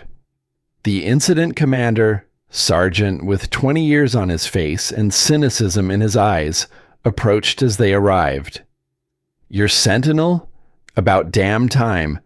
Guy's been in there 40 minutes, yelling about how she ruined his life, how he's got nothing left to lose. We can hear crying, but can't confirm if it's the victim or him. He gestured at the house. Negotiators stuck in traffic. My orders are to maintain perimeter until either he surrenders or we have clear cause to breach. What do we know about his mental state? Unstable would be the clinical term. Crazy would be mine. The sergeant handed over a phone. He called 911 himself, said he needed to talk to Sarah one more time before he ended it. Implied murder-suicide, but wasn't specific. Garrett took the phone, turning to Colton. I'm going to establish communication. I need eyes on the interior, drone, if you've got one. And I need your team to hold position unless I call for breach. Colton's jaw tightened, but he nodded. You've got 30 minutes. After that, I'm making the call. Fair. Garrett approached the house slowly, hands visible, phone held up so Marcus could see it through the front windows. He stopped 20 feet from the door, close enough to talk without shouting, far enough to give Marcus control of the space. Marcus Fletcher, my name is Garrett Brennan. I'm here to listen. Silence. Then a voice from inside, ragged and desperate. I don't need another cop telling me I'm making a mistake. I know it's a mistake. Everything I've done for 3 years has been a mistake. I'm not a cop. I'm just someone who understands desperate. Garrett kept his voice calm, conversational. I lost my wife 7 years ago. Cancer. Watched her die over 8 months while I tried everything to save her, and nothing worked. Afterward, I made decisions that looked insane to everyone around me. Quit my career, stopped seeing friends, disappeared into work that let me forget who I used to be. So yeah, I understand making mistakes when you're hurting. Another pause. Garrett could hear crying inside, definitely 2 voices. Sarah was alive, conscious. That was something. You don't know what it's like. Losing everything. Job, marriage, home. Watching your life fall apart and not being able to stop it. You're right, I don't know your specific pain. But I know what it feels like when the world stops making sense and the only thing that feels real is the hurt. Garrett sat down on the lawn, making himself smaller, less threatening. Talk to me, Marcus. Tell me what happened. Not to the police, not for the record. Just human to human. What brought you here? The door cracked open. Marcus Fletcher appeared, 42 going on 60. His face carved by stress and sleepless nights. He held a revolver loosely, not pointed at anything specific. Sarah stood behind him, her face streaked with tears but no visible injuries. She was my whole world. We had plans, house, kids, future. Then I lost my job and everything fell apart. I got angry, said things I didn't mean, pushed her once, just once, and suddenly I'm the monster. Restraining order. Can't go near her. Can't explain. Can't fix what I broke. So you came here to fix it. I came here to make her understand. To make someone listen. Marcus's hand tightened on the gun, not threatening but desperate. 3 years I've been invisible. Lost job after job because nobody wants to hire the guy with anger issues. Lost my apartment because I couldn't pay rent. Lost everything that made me matter. Sarah was the last person who knew me before I became this. Garrett heard the subtext clearly. Not I want to kill her. I want her to see me, to acknowledge I existed, to give meaning to my pain by witnessing it. She sees you, Marcus. Right now she's looking at you. She knows you exist. So do I. So do 50 cops and the news cameras setting up down the block. He kept his voice gentle. But this version of being seen comes with consequences you can't take back. Sarah gets traumatized. You get arrested or killed. And the pain you're trying to stop just gets worse for everyone involved. What else am I supposed to do? How else do I matter? By choosing to be more than this moment, by walking out that door, putting down the gun, and letting us help you find better answers. Garrett stood slowly. I know a guy, former Marine, struggles with PTSD. Thought force was his only language until recently. He's learning to communicate without violence. It's hard, it's humbling, but it's working. I can connect you with programs, therapists, job resources, ways to matter that don't end with everyone losing. Marcus was shaking, the gun wavering. Behind Garrett, he could feel Colton's team tensing, ready to engage if the weapon pointed at anything human. 30 seconds from a bullet either way, Marcus's or theirs. I'm so tired. Marcus's voice broke completely. I just want it to stop hurting. I know, and it will. Not today, probably not tomorrow. But it gets better if you let it. Garrett extended his hand, palm up, offering. Give me the gun, Marcus. Choose the hard path that leads to better instead of the easy path that leads to over. Sarah deserves to go home safe. You deserve a chance to become someone you can live with. Let's make both happen. The moment balanced on a knife edge. Then Marcus lowered the gun, his body sagging like a puppet with cut strings. Sarah ran past him, stumbling toward the police line. Garrett moved forward, taking the weapon carefully, securing it, guiding Marcus to his knees as officers swarmed in with handcuffs and procedure. You did the right thing, Garrett said quietly as they cuffed him. The hard thing. I'm proud of you. Marcus just nodded, too emptied for words. Garrett walked back to where Colton stood, his team still in tactical positions despite the crisis resolution. The sergeant approached, his cynicism replaced with something like respect. 47 minutes, no shots fired, victim safe, suspect in custody. He extended his hand. I've seen negotiators take hours and still end up with body bags. That was professional work. Just listening. Most people want someone to hear them before they do something permanent. Colton dismissed his team, then pulled Garrett aside.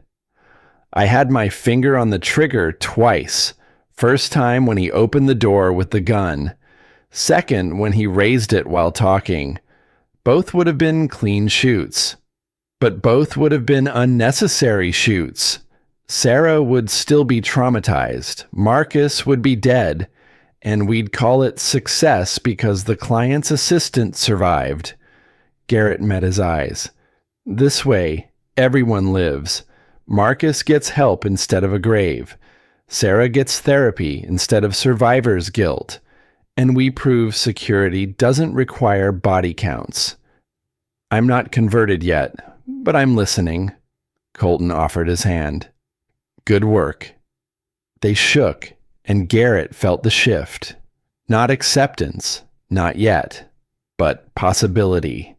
The news van caught them leaving, cameras rolling as a reporter thrust a microphone at Garrett.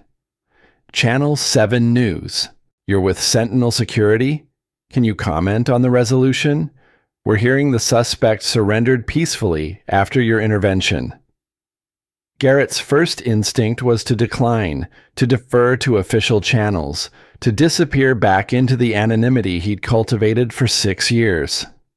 But Avery appeared beside him, her hand touching his elbow briefly. This is Garrett Brennan, our crisis response consultant. He led the de-escalation. The reporter's eyes lit up with the scent of story. Mr. Brennan, our sources say you talked the suspect down in under an hour without any use of force. How did you manage that? By treating him like a human being instead of a threat. By listening to what he needed instead of assuming what we needed to do to him. Garrett kept his voice steady, aware that every word would be broadcast, analyzed, potentially used by Patrick to prove his methods were naive. Marcus Fletcher made terrible choices today, but he's not a monster. He's a desperate man who needed someone to see his pain. Once he felt heard, the violence became unnecessary. Is this part of new training protocols at Sentinel? Yes, we're implementing de-escalation methods across all our operations, teaching our teams that force is the last resort, not the first reflex. He glanced at Colton, who nodded almost imperceptibly. Violence should be reserved for situations where communication fails. Today, it didn't fail. Today, everyone went home alive. That's the outcome we're aiming for every time. The segment aired on the 6 o'clock news. By 8 p.m., it had been picked up by 3 networks and was trending locally on social media. Garrett's phone exploded with texts. Lily sending proud emojis, colleagues from the Coast Guard he hadn't heard from in years, and one from Avery. Board meeting tomorrow. You just wrote our opening argument. Thank you. He sat in his truck outside the apartment, watching the video replay on his phone. The man on screen looked confident, purposeful, certain of his methods, looked like someone Garrett used to be, before Noah died and Sarah followed, and 6 years of mopping floors erased the person who believed he could make a difference. Maybe that person wasn't gone. Maybe just buried. Maybe capable of resurrection if he stopped being afraid of failing again. Lily was waiting when he finally went inside, her homework spread across the kitchen table, but clearly abandoned in favor of news coverage. She looked up with eyes that shone with something between pride and vindication. Told you you'd save your job. Haven't saved it yet. Board meets tomorrow. Dad, you were on TV talking down a hostage situation. If they fire you after that, they're idiots. She returned to her homework, confident in her assessment. Now help me with calculus so I can keep my grades up for the scholarship I'm definitely getting. He helped with derivatives and integrals, his mind only half on mathematics, the other half running through tomorrow's presentation. Patrick would argue the success was luck, unrepeatable, dangerous precedent.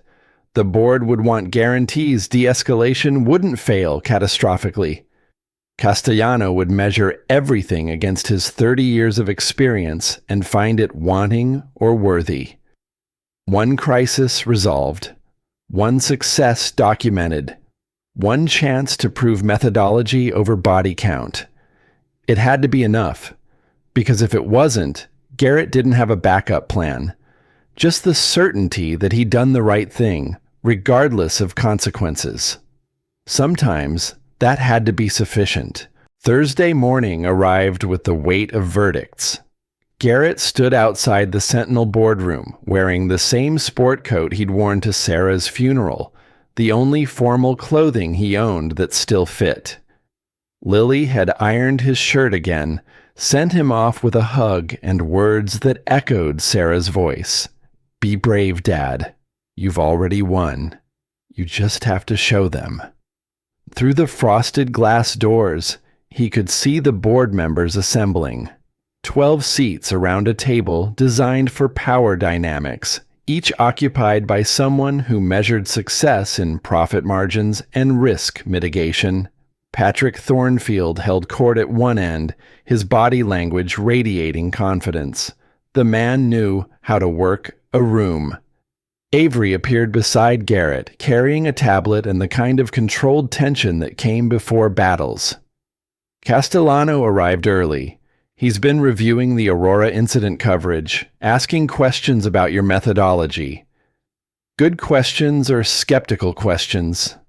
Both. Which means he's actually thinking instead of just voting Patrick's way. She straightened his collar unconsciously, the gesture intimate and immediately regretted. Sorry. Nervous habit. It's fine. It was more than fine, and they both knew it, which made it complicated. What's the play? Patrick presents his case first. He'll argue you're a liability, cite lack of credentials, claim Aurora was luck rather than skill. Then you present your methodology, show the training results, prove de-escalation is replicable and effective. She met his eyes. And you stay calm no matter what he says. Patrick's strategy is to provoke you into looking emotional, unstable. Don't give him that. The doors opened. Patrick's assistant beckoned them inside. The boardroom smelled like money and old decisions. Wood paneling, leather chairs, artwork that probably cost more than Garrett's annual salary. The board members watched him enter with expressions ranging from curious to hostile. Richard Castellano sat in the middle, 70 years of law enforcement carved into his face, his eyes sharp despite the gray hair and weathered skin. Patrick stood, his smile sharp as litigation. Gentlemen, thank you for accommodating this emergency session. As you know, we're here to discuss the continued employment of Mr. Garrett Brennan and the concerning direction of our operational doctrine under his influence. He pulled up a presentation, his first slide a photo of Garrett in his janitor uniform from 6 months ago. The visual impact was deliberate. This man cleaned toilets, and now he's telling security professionals how to do their jobs. Mr. Brennan was hired 6 days ago, despite having 0 credentials in corporate security, no business degree, no certifications in our industry. His background is Coast Guard rescue operations, an admirable field, but fundamentally different from the protection services we provide. Patrick advanced to the next slide, casualty statistics. Under current doctrine, Sentinel maintains a 98% client safety rate, industry-leading response times, and a reputation for decisive action. Mr. Brennan proposes to dismantle this proven methodology in favor of de-escalation training that prioritizes suspect welfare over client protection.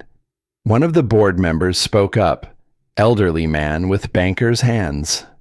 The Aurora incident yesterday was resolved peacefully. Doesn't that validate his approach? One success in controlled circumstances proves nothing. Marcus Fletcher was a desperate man with limited tactical training.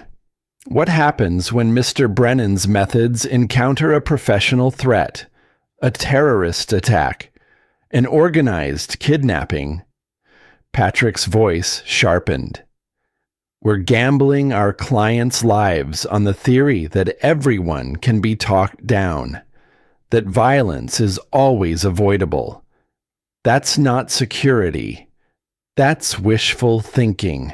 He advanced slides showing worst-case scenarios, embassy attacks, cartel kidnappings, active shooters, each one designed to trigger fear, to make de-escalation look naive against real violence. The board shifted uncomfortably, the math becoming simple. Safety through overwhelming force versus risk through communication. Furthermore, Patrick continued, Mr. Brennan's employment creates significant liability exposure. His Coast Guard service ended under questionable circumstances. A teammate died under his command, leading to his resignation. He then spent 6 years working as a janitor, suggesting possible psychological issues, inability to function in professional environments, or both. Garrett felt heat rising but kept his expression neutral. Sarah's voice in memory, they'll attack your weaknesses because they can't defeat your strengths. Don't defend, redirect. Patrick wasn't finished. Yesterday's news coverage paints Mr. Brennan as a hero, but it also exposes our methodology to public scrutiny. Competitors now know we're moving towards softer responses, potentially making our clients targets for those who perceive reduced defensive capabilities. The risk-reward analysis simply doesn't support continuing this experiment. He sat down, having built his case brick by careful brick. Avery's 6 votes looked less certain now, doubt creeping across faces that had been supportive yesterday. Castellano's expression was unreadable, cop face perfected over 3 decades. Avery stood. "Mr. Brennan, you have the floor." Garrett moved to the front, deliberately not using the presentation equipment, just himself, standing before 12 people who held his future in their hands. Coast Guard training had taught him that the best briefings were human, not PowerPoint. "Patrick's right about my credentials. I don't have an MBA. I've never worked corporate security. 6 days ago, I was mopping these floors." He let that land. What he didn't mention is that before I mopped floors, I spent 24 years in the Coast Guard pulling people out of situations that should have killed them.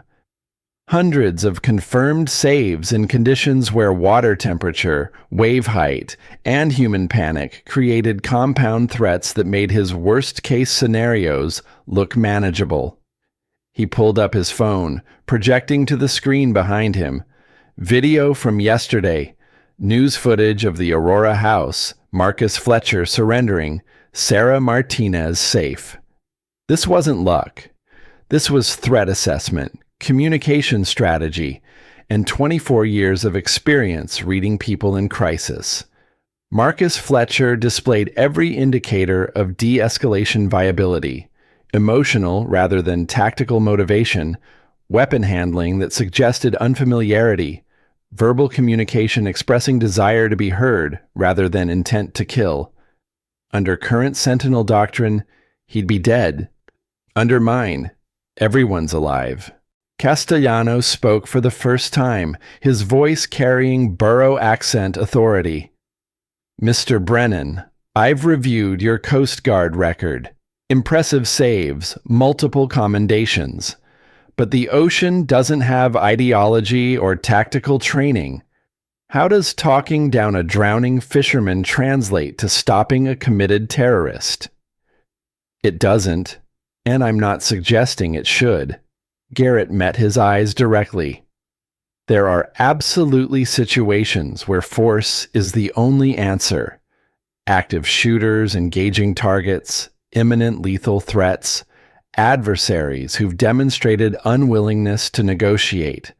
But those represent maybe 15% of crisis situations. The other 85% involve people in emotional extremis making terrible decisions they'd reverse if given better options."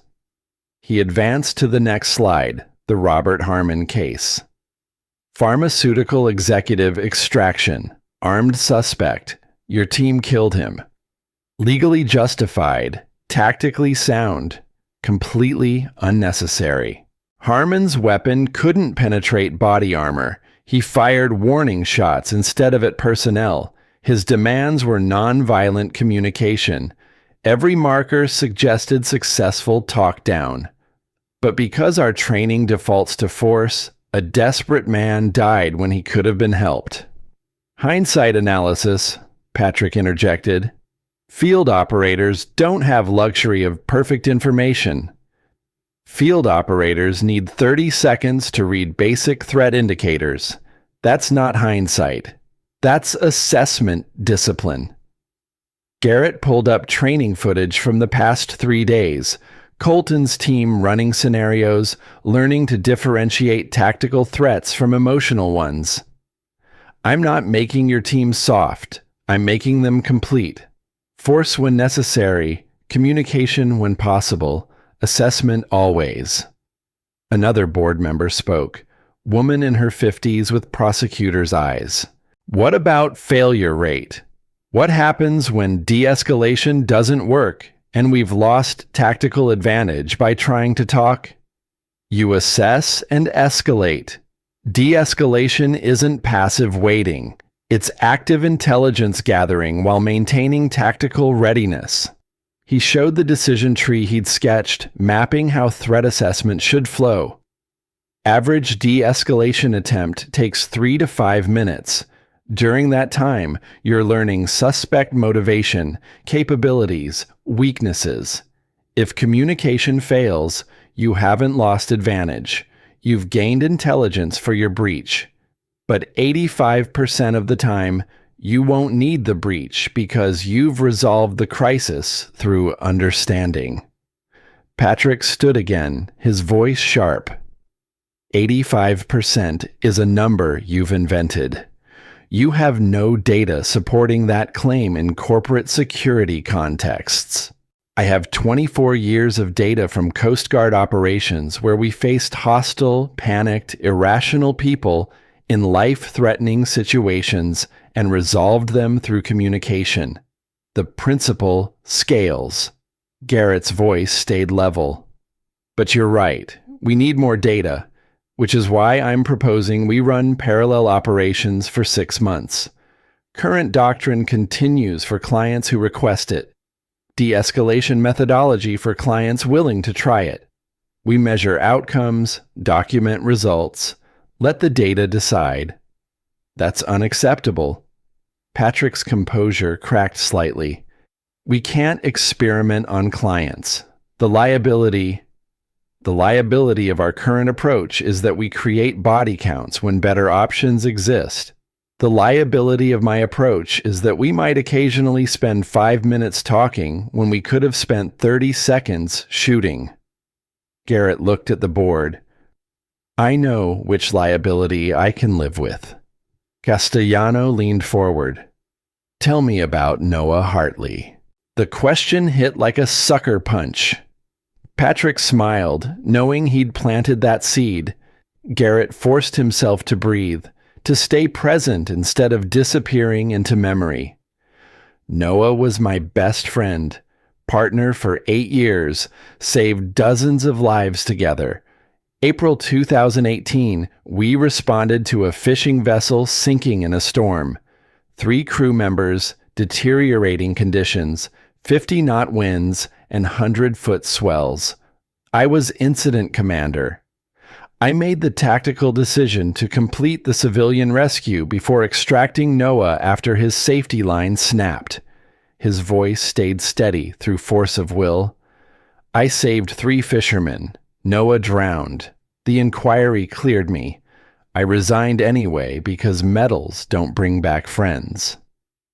And the 6 years as a janitor were me hiding from who I used to be, because being effective meant making hard calls that sometimes cost people I loved.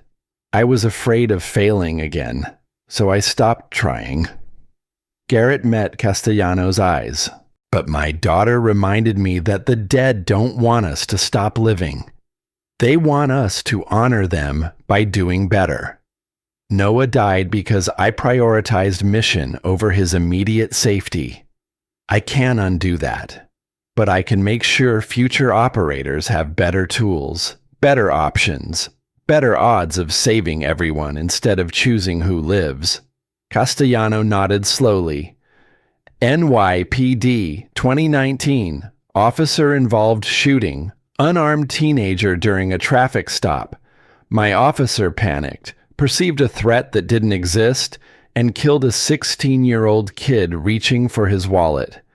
I took responsibility, resigned, and spent the last 5 years trying to figure out how to prevent tragedies caused by good people making fear-based decisions. He looked at Patrick. What Mr. Brennan is proposing isn't weakness. It's giving operators the confidence to assess before they act, to trust their judgment instead of defaulting to maximum force. Patrick's expression tightened. Richard, with respect, this is emotional reasoning. We can't rebuild our entire operational doctrine based on past regrets. We rebuild it based on future prevention. Castellano's voice carried finality. I vote to retain Mr. Brennan and implement his training protocols across the company. Avery's eyes widened slightly. The swing vote had swung.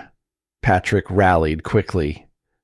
The board hasn't heard the financial impact. De-escalation training will cost millions in development, implementation, and potential lost contracts from clients who demand aggressive protection. Or it gains us contracts from clients tired of security companies that measure success by body counts. Avery stood, her voice sharp. Garrett's Aurora resolution was on 3 networks yesterday. Our phones haven't stopped ringing. Corporate clients asking about our new methodology, municipalities wanting to discuss training partnerships, even federal agencies interested in consulting.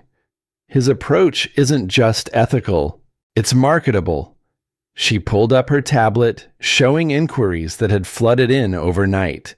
The numbers were substantial, potential contracts that dwarfed their current portfolio. Patrick's face went pale as the math shifted underneath him. Furthermore, Avery continued, Garrett's methodology reduces our liability exposure.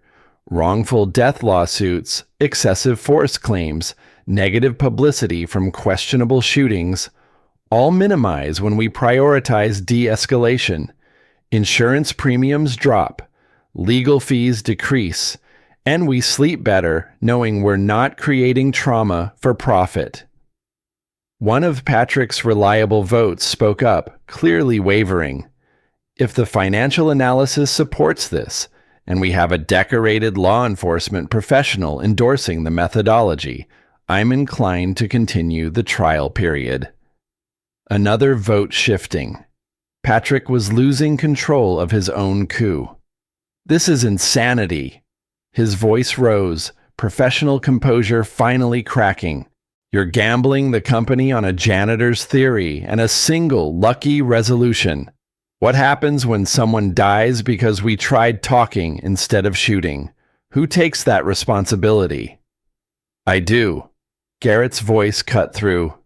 Every decision I make, every protocol I implement, every crisis I lead, if it fails, I own it. That's what leadership means. Not hiding behind doctrine and calling casualties acceptable losses. Taking responsibility for outcomes and constantly improving methodology to save more lives. Patrick laughed bitterly. Noble speech. But you've been here 6 days. You don't know this industry, don't understand our clients, don't comprehend the threats we face. You're an idealist playing hero while risking lives you won't be around to mourn when this experiment fails. You're wrong. Colton's voice came from the doorway. He'd entered silently during the presentation, still wearing tactical gear from morning drills. Permission to address the board? Avery nodded, surprised. Colton moved to stand beside Garrett, his posture military straight. I'm Colton Vance, head of security, 15 years with this company. When Avery hired Garrett, I thought it was a mistake. Soft methodology, no credentials, janitor playing consultant. He paused, his jaw tight. I was wrong. What Garrett teaches isn't soft. It's sophisticated. It requires more skill, more discipline, more courage than pulling a trigger. And it works. He pulled out his phone, showing footage from yesterday. Aurora resolution. I had my weapon trained on Marcus Fletcher twice. Both were justified shoots by our doctrine. Both would have been unnecessary kills. Garrett's assessment was correct. Fletcher was de-escalatable. My training said threat plus weapon equals engage. His training says threat plus assessment equals appropriate response. His saved lives. Mine would have created corpses. Patrick's face was stone.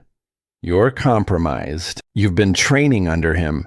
Of course you've adopted his perspective. I've been killing people for 20 years, Patrick. Military, then private security. Everyone justified, everyone haunting me. Colton's voice went quiet. Garrett's not teaching me to be weak. He's teaching me options, so killing isn't my only tool. And after Fallujah, after watching good people die because we defaulted to force, I need those options to stay sane." The room was silent. Colton's confession carried weight that statistics couldn't match. A warrior admitting that violence had costs, that better ways existed, that change was necessary, not just ethically, but psychologically. Castellanos spoke again. "Motion to vote. Retain Garrett Brennan as crisis response consultant. Implement de-escalation training protocols across company operations. 6-month trial period with quarterly reviews." Second, Avery's voice was firm. "All in favor?" 7 hands rose. Castellano, Avery's core supporters, the 2 who'd wavered during discussion, and one of Patrick's previous votes who'd been swayed by Colton's testimony. Opposed? 5 hands, including Patrick's. His face was careful neutrality, but fury burned behind his eyes. "Motion carries. Mr. Brennan, welcome to Sentinel officially." Castellano stood, extending his hand. "Make us proud, and prove that old cops can learn new tricks." Garrett shook it, feeling the weight of expectation and opportunity. "I'll do my best, sir." "Your best saved hundreds of people, and counting. I'll take those odds." Castellano nodded to Avery. Meeting adjourned. The board dispersed, some congratulating Garrett, others leaving quickly to avoid acknowledging defeat. Patrick remained seated, his posture rigid. When only he, Avery, and Garrett remained, he stood slowly. "This isn't over. You've won a battle, not the war. First failure, first client casualty that could have been prevented by traditional response, and I'll have the votes to remove both of you." He looked at Avery. "You're betting the company on ideology. When it costs us everything, remember I warned you. When it saves lives you would have sacrificed, remember I was right." Avery's voice was ice. "And Patrick, start looking for new board positions. Your coup failed. Your influence here is finished." He left without responding, his exit as controlled as his entrance. But the threat lingered. Promise of future conflict wrapped in professional courtesy. Avery exhaled slowly, tension draining. "We did it. You did it. We survived round 1. Patrick's right. First failure, and he'll use it to destroy everything." Garrett sat heavily in one of the leather chairs. No pressure. "You've handled worse pressure." Colton appeared in the doorway again. "Good presentation. You made me look emotional in front of the board, which I didn't appreciate, but it worked. You made yourself look human. There's a difference." Garrett met his eyes. "Thank you for backing the methodology when you didn't have to." "I backed it because it works. Because yesterday I watched you save 2 lives, Marcus Fletcher and Sarah Martinez, when my training would have saved 1 and killed 1. That math matters." Colton gestured toward the hallway. "Team's waiting. They want to know if we're continuing training or updating resumes. Training continues and intensifies. We've got 6 months to prove this works at scale." Garrett stood, feeling purpose settle around him like familiar weight. Let's make believers out of skeptics. The afternoon brought media requests, 3 networks wanting interviews, 2 security industry publications requesting features, and 1 call from the Department of Homeland Security asking about consulting opportunities. Avery fielded them strategically, accepting the ones that built credibility, deflecting the ones that felt exploitative. Garrett sat in his cramped office, reviewing training schedules and wondering how he'd gone from invisible janitor to public face of security methodology in less than a week. The whiplash was disorienting. His phone buzzed. Text from Lily. "Saw the news. You're famous, Dad. Don't let it go to your head. Also parent-teacher conference tomorrow. Try to be less heroic and more on time." He smiled, typing back, No promises on either count, but I'll try. Another text, this one from a number he didn't recognize. Mr. Brennan, this is Dylan Mercer. Saw the news about Aurora. You're doing for others what you did for me. Thank you for showing people there's another way. Mom would have been proud. Garrett stared at the message, throat tight. Iris Calloway had died 3 days ago, peaceful and medicated, with Dylan beside her. The funeral was tomorrow. Garrett had been planning to attend quietly, pay respects, slip away unnoticed. He typed, "Your mother taught me more than I taught you. I'll see you tomorrow." The reply was immediate. She'd like that. Evening found Garrett and Avery in her office, reviewing the day's aftermath over Chinese takeout and exhaustion. The city sprawled below them, lights flickering like grounded stars, indifferent to the small human dramas playing out in glass towers. Patrick's going to escalate. Avery picked at her lo mein without appetite. He'll look for any angle to undermine you, any crisis that goes wrong, any client who complains about slower response times. Let him. We've got 6 months to build an unassailable case. Garrett sipped tea that had gone cold. And we've got momentum. Castellano's endorsement, Colton's buy-in, media coverage that makes us look innovative instead of reckless. That's more than I expected by week 1. Week 1 shouldn't have included a board coup attempt. She smiled tiredly. But you handled it. Coast Guard training includes corporate politics. Coast Guard training includes staying calm when everything's trying to kill you. Turns out that's applicable to most situations. He set down the tea. Avery, I need to ask, Patrick mentioned Kevin's death was a security failure. What company handled that contract? Her expression went carefully neutral. Why? Because I want to understand what we're up against. Patrick's not just defending doctrine, he's defending something else, something personal. She was quiet for a long moment, then pulled up a file on her tablet. Incident report from Kevin's kidnapping, 3 years old, marked confidential. She turned it toward Garrett. The security company listed was Fortress Solutions, CEO Marcus Hastings. Patrick's former business partner, Avery said quietly. They started Fortress together before Patrick joined my father at Sentinel. When Kevin died, I investigated. Found evidence suggesting Marcus knew the kidnapper's identity beforehand, might have even facilitated the situation to demonstrate Fortress's capabilities to my family as potential clients. Garrett's blood went cold. He let your brother get kidnapped as a sales demonstration?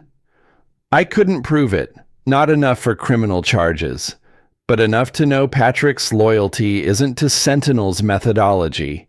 It's to Marcus's company and their shared philosophy that force equals profit.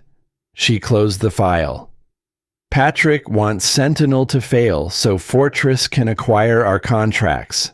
Your de-escalation methodology threatens that because it works, because it's marketable, because it proves their approach isn't the only option. So this isn't about security doctrine. It's about money and revenge. It's about power and proving that the way they've always done things is still valid, still necessary, still worth the bodies they create. Her voice went hard. I hired you to build something better, but I should have warned you that better threatens people who profit from worse. Garrett processed the implications, the conspiracy deeper than corporate politics. Patrick wasn't just a resistant CFO. He was an active saboteur working for a rival company, using his board position to undermine Sentinel from within. Does anyone else know? Colton suspects. Some of the board might, but I can't prove it. And accusations without evidence just make me look paranoid. She met his eyes. So we build the case through results. We make de-escalation so successful, so profitable, so obviously superior that Patrick's opposition becomes indefensible. And if he escalates to active sabotage, then we document it and destroy him legally. Her smile was sharp. I didn't build this company to hand it over to the people who killed my brother. Patrick chose the wrong Thornfield to underestimate. They finished the meal in thoughtful silence, each processing the battlefield they'd stepped onto. Outside, Denver's lights continued their indifferent shimmer, a city full of people making decisions that would ripple through lives they'd never meet. Garrett thought about Noah, about Sarah, about the hundreds of people who lived because he'd chosen communication over force, assessment over assumption. Thought about Dylan Mercer getting a second chance, Marcus Fletcher getting help instead of a bullet, Sarah Martinez going home to her life instead of a trauma unit. The math was simple, even when the execution was hard. Save everyone possible. Grieve the failures. Keep trying anyway. I should go. He stood, gathering trash. Lily's got a parent-teacher conference tomorrow that I'm apparently required to attend non-heroically and on time. Avery laughed, the sound genuine for the first time all day. Sounds terrifying. Want backup? I think I can handle suburban educators without tactical support, but I appreciate the offer. She walked him to the elevator, her hand brushing his arm as the doors opened. The contact lingered a half-second too long, intentional and complicated. Garrett, thank you for today, for believing this could work, for being someone who gives a damn about the cost instead of just the outcome. Someone once told me the dead don't want monuments. They want the living to do better. He stepped into the elevator. I'm trying to do better. So am I. The doors closed on her small smile, and Garrett descended 30 floors back to ground level, back to his truck and his apartment and his daughter, who believed he could change the world. Maybe she was right. Maybe he already was. The late autumn sun painted Denver's skyline in shades of copper and gold as Garrett Brennan stood at the podium in the Coast Guard Academy's main auditorium. 7 years had softened some edges, added gray to his temples, deepened the lines around his eyes. But his posture remained Coast Guard straight. His voice still carried the calm that had become his signature. Below him, 200 cadets sat at attention, faces young and eager, not yet marked by the weight of decisions that would define their careers. In the front row, Avery sat beside Lily, now 22, finishing her final year of medical school at Johns Hopkins, wearing scrubs from her emergency medicine rotation. Next to them sat Colton Vance, recently promoted to Vice President of Operations at Sentinel, and Dylan Mercer in the dark blue uniform of the Denver Crisis Response Unit, lieutenant's bars gleaming on his collar. My instructors used to tell us that the Coast Guard motto, Semper Paratus, always ready, meant being prepared for anything the ocean could throw at us. Garrett's voice filled the auditorium without microphone amplification, decades of shouting over helicopter rotors making projections second nature. What they didn't tell us was that being ready meant being willing to change, to adapt, to question whether the tools we'd always used were still the right ones for the job. He paused, letting his eyes scan the audience. Patrick Thornfield sat in the back row, having arrived uninvited but unable to resist. Garrett had spotted him earlier, noted the expensive suit that couldn't hide diminishment.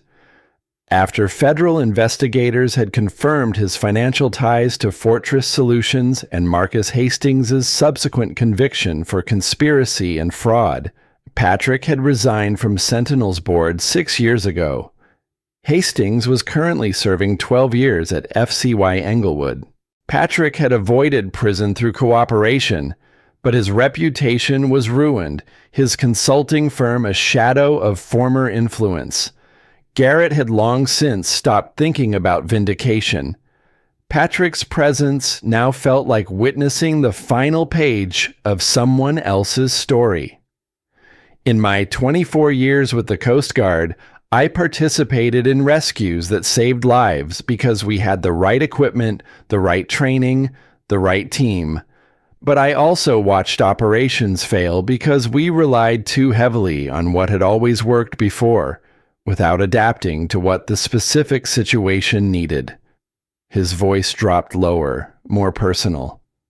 In April 2018, I lost my best friend and partner, Noah Hartley, because I made a tactical decision based on doctrine rather than conditions. The inquiry cleared me. The Coast Guard gave me a medal. I resigned because I knew the system that created that decision needed to change, and I didn't know how to change it from inside. The cadets leaned forward, sensing confession rather than lecture. For 6 years after that, I hid from who I'd been, worked as a janitor, convinced myself that if I never made another important decision, I'd never hurt anyone again. I was wrong, because hiding doesn't honor the people we've lost. It doesn't prevent future tragedies. It just ensures we're not there when someone needs the lessons we learned the hard way. Garrett gestured to Dylan in the front row. 7 years ago, I encountered a young man in the worst moment of his life. He'd made terrible choices trying to save his mother from cancer. He had a gun. I had a box of cornflakes and some basic psychology. Traditional doctrine said threat plus weapon equals engagement. I chose communication instead. Today, Lieutenant Mercer runs Denver's Crisis Response Unit.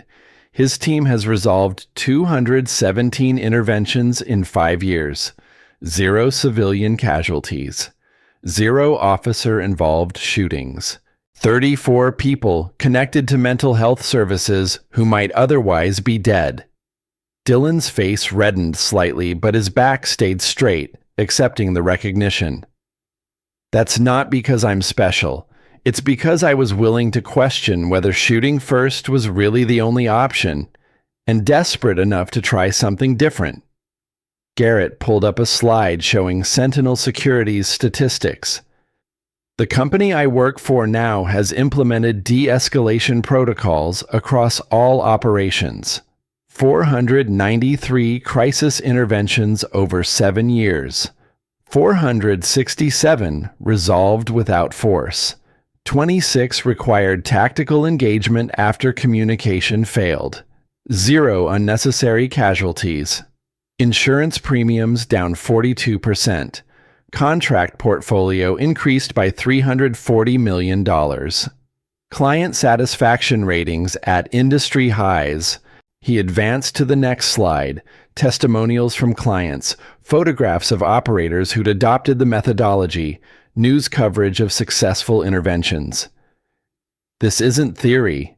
This is proven practice. The Coast Guard saved my life more times than I can count, taught me skills I use every single day. But the most important thing I learned after I left, that courage isn't the absence of fear. It's choosing to see the human in the threat and betting your life that compassion can coexist with strength. Garrett's voice strengthened, carrying command authority. You're about to graduate and enter a service that will ask everything of you. You'll face situations where people are dying and you have seconds to decide. You'll develop reflexes, protocols, muscle memory that might save your life or the lives of your crew. But I'm asking you to also develop the reflex to pause, to assess, to communicate before you commit to force. Not because violence is never the answer, sometimes it absolutely is, but because most of the time, There's a better answer if you're brave enough to look for it. He gestured to Colton. This man spent 20 years as a Marine, then 15 in private security. He killed people because that's what his training demanded. He carries that weight every day. When I met him 7 years ago, he saw me as everything weak and naive about modern security. Today, he runs the most successful crisis management program in 6 states. Why? Because he had the courage to admit that being the hardest person in the room wasn't the same as being the most effective. Colton nodded once, his expression neutral but something like pride visible in his eyes. To the graduating class of 2033, you will face fear. You will make mistakes. You will lose people you care about, and you'll carry those losses for the rest of your lives. That's not failure. That's the cost of service. But you get to choose whether those losses make you harder or more human, whether they make you faster to shoot or more careful about when shooting is necessary. Garrett's voice softened, becoming conversational. My daughter is in medical school now. She wants to be an emergency physician, which terrifies me because I know the weight she'll carry. But she told me something last year that changed how I see my own career. She said, "Dad, you taught me that healing isn't just about fixing what's broken. It's about preventing the break in the first place." He looked directly at Lily, who smiled through tears she'd been trying to hide. The Coast Guard will teach you to rescue people from drowning. I'm asking you to also learn how to keep them from jumping in the first place. To recognize that the person pointing a gun might be asking for help in the only language their desperation understands. To know that sometimes the most heroic thing you can do is talk someone through their worst moment instead of shooting them out of it. The auditorium was silent. 200 future Coast Guardsmen processing words that challenged everything their training had emphasized. You're going to save lives. That's not a hope. That's a certainty. Because the Coast Guard doesn't graduate anyone who isn't ready for that responsibility. But I'm asking you to save more than just the people who need rescuing. Save the people doing the threatening. Save yourselves from carrying unnecessary deaths. Save the future operators who'll learn from the methodology you develop. Garrett stepped back from the podium, his voice dropping to conversational level. I've talked long enough. Questions? Hands shot up across the auditorium. Garrett pointed to a young woman in the third row. Sir, what do you do when someone won't negotiate? When they're committed to violence no matter what you say? You engage with appropriate force. De-escalation isn't pacifism. It's prioritization. You try communication first because it usually works, and it's always faster than cleaning up after a shooting. But when it fails, you act decisively. The key is knowing the difference between "this person won't talk" and "I didn't give them enough time or the right approach." Another Kadid, male, back row. How do you live with the people you couldn't save? Garrett was quiet for a moment. You don't get over it. You integrate it. You let it change you without destroying you. You talk to people who understand, therapists, fellow operators, family. You remember that you did your best with the information and tools you had. And you commit to doing better next time. He paused. My best friend died because I prioritized mission over his immediate safety. I can't undo that, but I've spent 7 years making sure future commanders have better tools for making that call. That's how I live with it. By making sure his death improved the system instead of just becoming another statistic. A female cadet near the front. What if your team doesn't believe in de-escalation? What if they think you're putting them at risk? Then you prove it works. You lead from the front. You take the risk yourself before you ask them to. And you listen to their concerns, because sometimes they're right. Maybe the situation genuinely requires immediate force. Maybe your read is wrong. Good operators question each other. That's not weakness. That's how you avoid groupthink. Garrett smiled slightly. It took me 3 months to convince my first team that I wasn't going to get them killed. It took one successful intervention where everyone walked away alive for them to start believing. Results convince people faster than rhetoric. The questions continued for another 20 minutes. Garrett answered each with the same patient attention, never defensive, always grounded in specific examples rather than theory. When the academy commandant finally stood to close the session, the applause started slowly but built to something sustained and genuine. As the cadets filed out, several approached Garrett directly, asking for contact information, mentorship opportunities, copies of Sentinel's training materials. He handed out business cards and promises to stay in touch, recognizing in their faces the same hunger for purpose that had driven him into the Coast Guard decades ago. Dylan waited until the crowd thinned. "That was good, sir. Better than good. You made them think. That's all I can do. They'll make their own choices when the time comes." Garrett clasped his shoulder. "How's the unit?" "Growing. City Council approved funding for 8 more specialists. We're training them on the protocols you developed." Dylan's voice carried pride. "We had a situation last week. Veteran with PTSD, barricaded with his service weapon, threatening suicide. Talked him down in 40 minutes. He's in treatment now instead of a morgue. His kids still have a father. That's the work that matters." Garrett looked past Dylan to where Colton was talking with some of the instructors, probably discussing training partnerships. "How's the scholarship fund?" 15 families helped this year. Medical bills, treatment costs, travel expenses. Mom would have... Dylan's voice caught. She would have loved that her death meant something.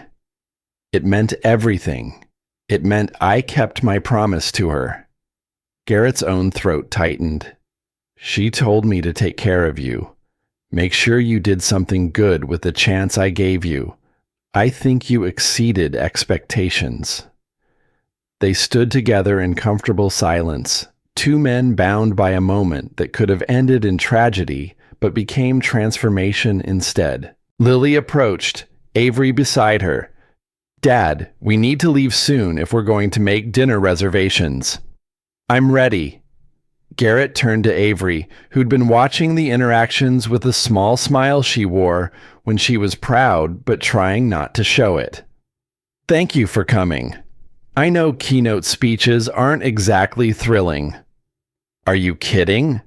I got to watch 200 future Coast Guardsmen have an existential crisis about use of force doctrine. Best entertainment I've had all month." She squeezed his hand briefly, a gesture that had become natural over the 7 years they'd been together. No grand romance, no dramatic declarations, just 2 people who'd built something real from shared trauma and mutual respect, taking it slow, building carefully. They'd moved in together 3 years ago, talked about marriage occasionally, but never urgently. What they had worked. Neither felt the need to force it into traditional shapes just to satisfy other people's expectations. Colton joined them, carrying his jacket over one arm. "Commandant wants to discuss a training partnership. Thinks we could develop a joint curriculum for graduating cadets. You interested?" "Absolutely. Set up a meeting next month." Garrett gathered his materials, nodding to the remaining cadets who were still watching from a distance. "We should go.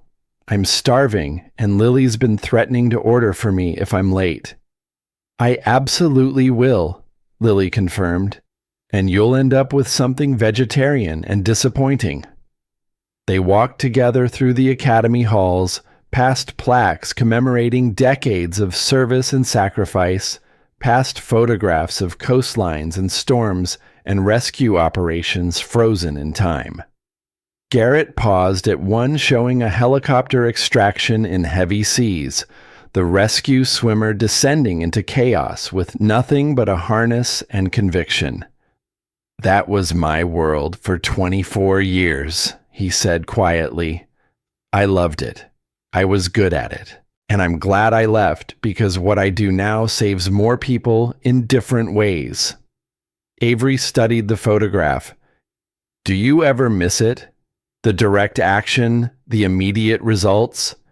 Sometimes, usually when I'm in board meetings arguing about methodology with people who've never pulled anyone from anything more dangerous than a swimming pool. He smiled. But then I get calls from Denver PD saying they avoided a shooting because someone used the protocols we developed. Or a client writes to say their employee got mental health treatment instead of a bullet. And I remember why this matters more. Patrick Thornfield was waiting in the parking lot, leaning against an expensive car that screamed overcompensation. Garrett's first instinct was to walk past, to avoid confrontation, to let the man fade into irrelevance. But Avery stopped. Patrick! Avery! Garrett! His voice carried none of its former authority, just the hollow courtesy of someone going through motions. Good speech. Very inspiring. What do you want? Avery's tone wasn't hostile, just tired. To apologize. The words came out stiff, rehearsed. I spent years trying to destroy what you were building because it threatened my alliance with Marcus Hastings. I cost the company money, undermined good people, prioritized profit over lives. I was wrong. Garrett studied him, looking for the angle, the hidden agenda, found only exhaustion and something that might be genuine regret. Kevin would be alive if I'd listened to you earlier, Patrick continued. If I'd prioritized de-escalation over force. That's what keeps me up at night. Not the money I lost or the reputation I destroyed. The knowledge that my nephew died because I was too stubborn to admit there was a better way. Avery was quiet for a long moment. Then, I forgive you, Patrick. Not because you deserve it. Because carrying anger is exhausting, and I'm tired of giving you space in my head. But forgiveness doesn't mean forgetting. You made choices that cost lives. You'll live with that. And so will I. Patrick nodded slowly. That's more than fair. He looked at Garrett. I called you naive, a janitor playing hero. I was wrong about that too. You're the most dangerous kind of revolutionary. The kind who's actually right. I'm not a revolutionary. I'm just a guy who got tired of watching people die when better options existed. Garrett met his eyes without hostility. You want redemption? Stop talking and start doing. Volunteer for crisis intervention training. Use your business connections to fund mental health programs. Teach other executives that force-first methodology costs more than just money. Make Kevin's death mean something forward-looking instead of backward-blaming. Patrick considered that, something shifting in his expression. I'll think about that. He got in his car and drove away, leaving them standing in the parking lot under a sky going purple with dusk. That was unexpected, Lily said. 7 years is a long time to carry guilt. Garrett watched the expensive car disappear into traffic. Maybe he finally got tired of it. Do you think he'll actually do something useful? Colton asked. Doesn't matter. We're already doing it. Avery gestured toward the academy building. 200 future operators just heard a different message than the one Patrick's generation gave them. That's how systems change. One conversation, one training session, one intervention at a time. They drove to dinner at a restaurant Lily had chosen, somewhere trendy with small plates and craft cocktails that made Garrett feel old, but happy to be included in his daughter's adult life. Over food that was artfully arranged and surprisingly good, they talked about Lily's upcoming residency interviews, Colton's expansion plans for Sentinel's training division, Dylan's promotion to lieutenant, Avery's board meeting where they'd approved pro bono work for nonprofits. Normal conversation. Family dinner. The kind of evening Garrett had thought was permanently lost when Sarah died 7 years ago. But life had surprised him, had insisted on continuing despite his attempts to hide from it, had dragged him back into purpose through a box of cornflakes and a desperate kid with his grandfather's gun. Dad? Lily's voice pulled him from reflection. You're doing that thing where you disappear into your head. Sorry, just thinking about how different things are from 7 years ago. Better different or worse different? Better. Definitely better. He looked around the table at people who'd become family through choice rather than blood. I spent 6 years thinking I'd lost everything that mattered. Turns out I'd just stopped looking for what mattered differently. Avery's hand found his under the table, squeezed briefly. Colton raised his glass in silent toast. Dylan smiled the way he did when emotional but trying to hide it. Lily beamed with the satisfaction of someone who'd been right all along. To doing better, Garrett said quietly, raising his own glass. To honoring the dead by improving how we treat the living. They drank to that, and to other things left unspoken, and to the future that kept insisting on arriving whether they were ready or not. Outside, Denver's lights flickered like promises in the gathering dark.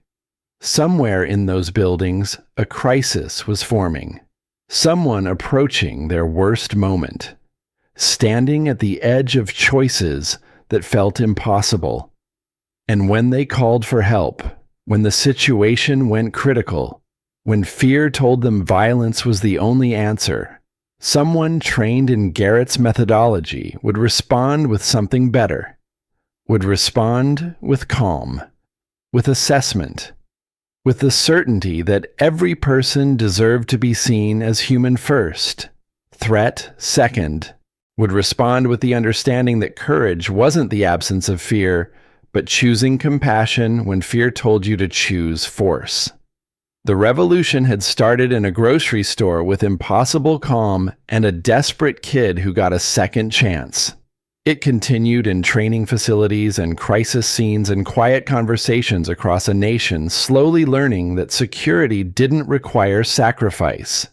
It just required seeing the human in the threat, and betting everything that humanity mattered more than fear. People were alive because one man made that choice.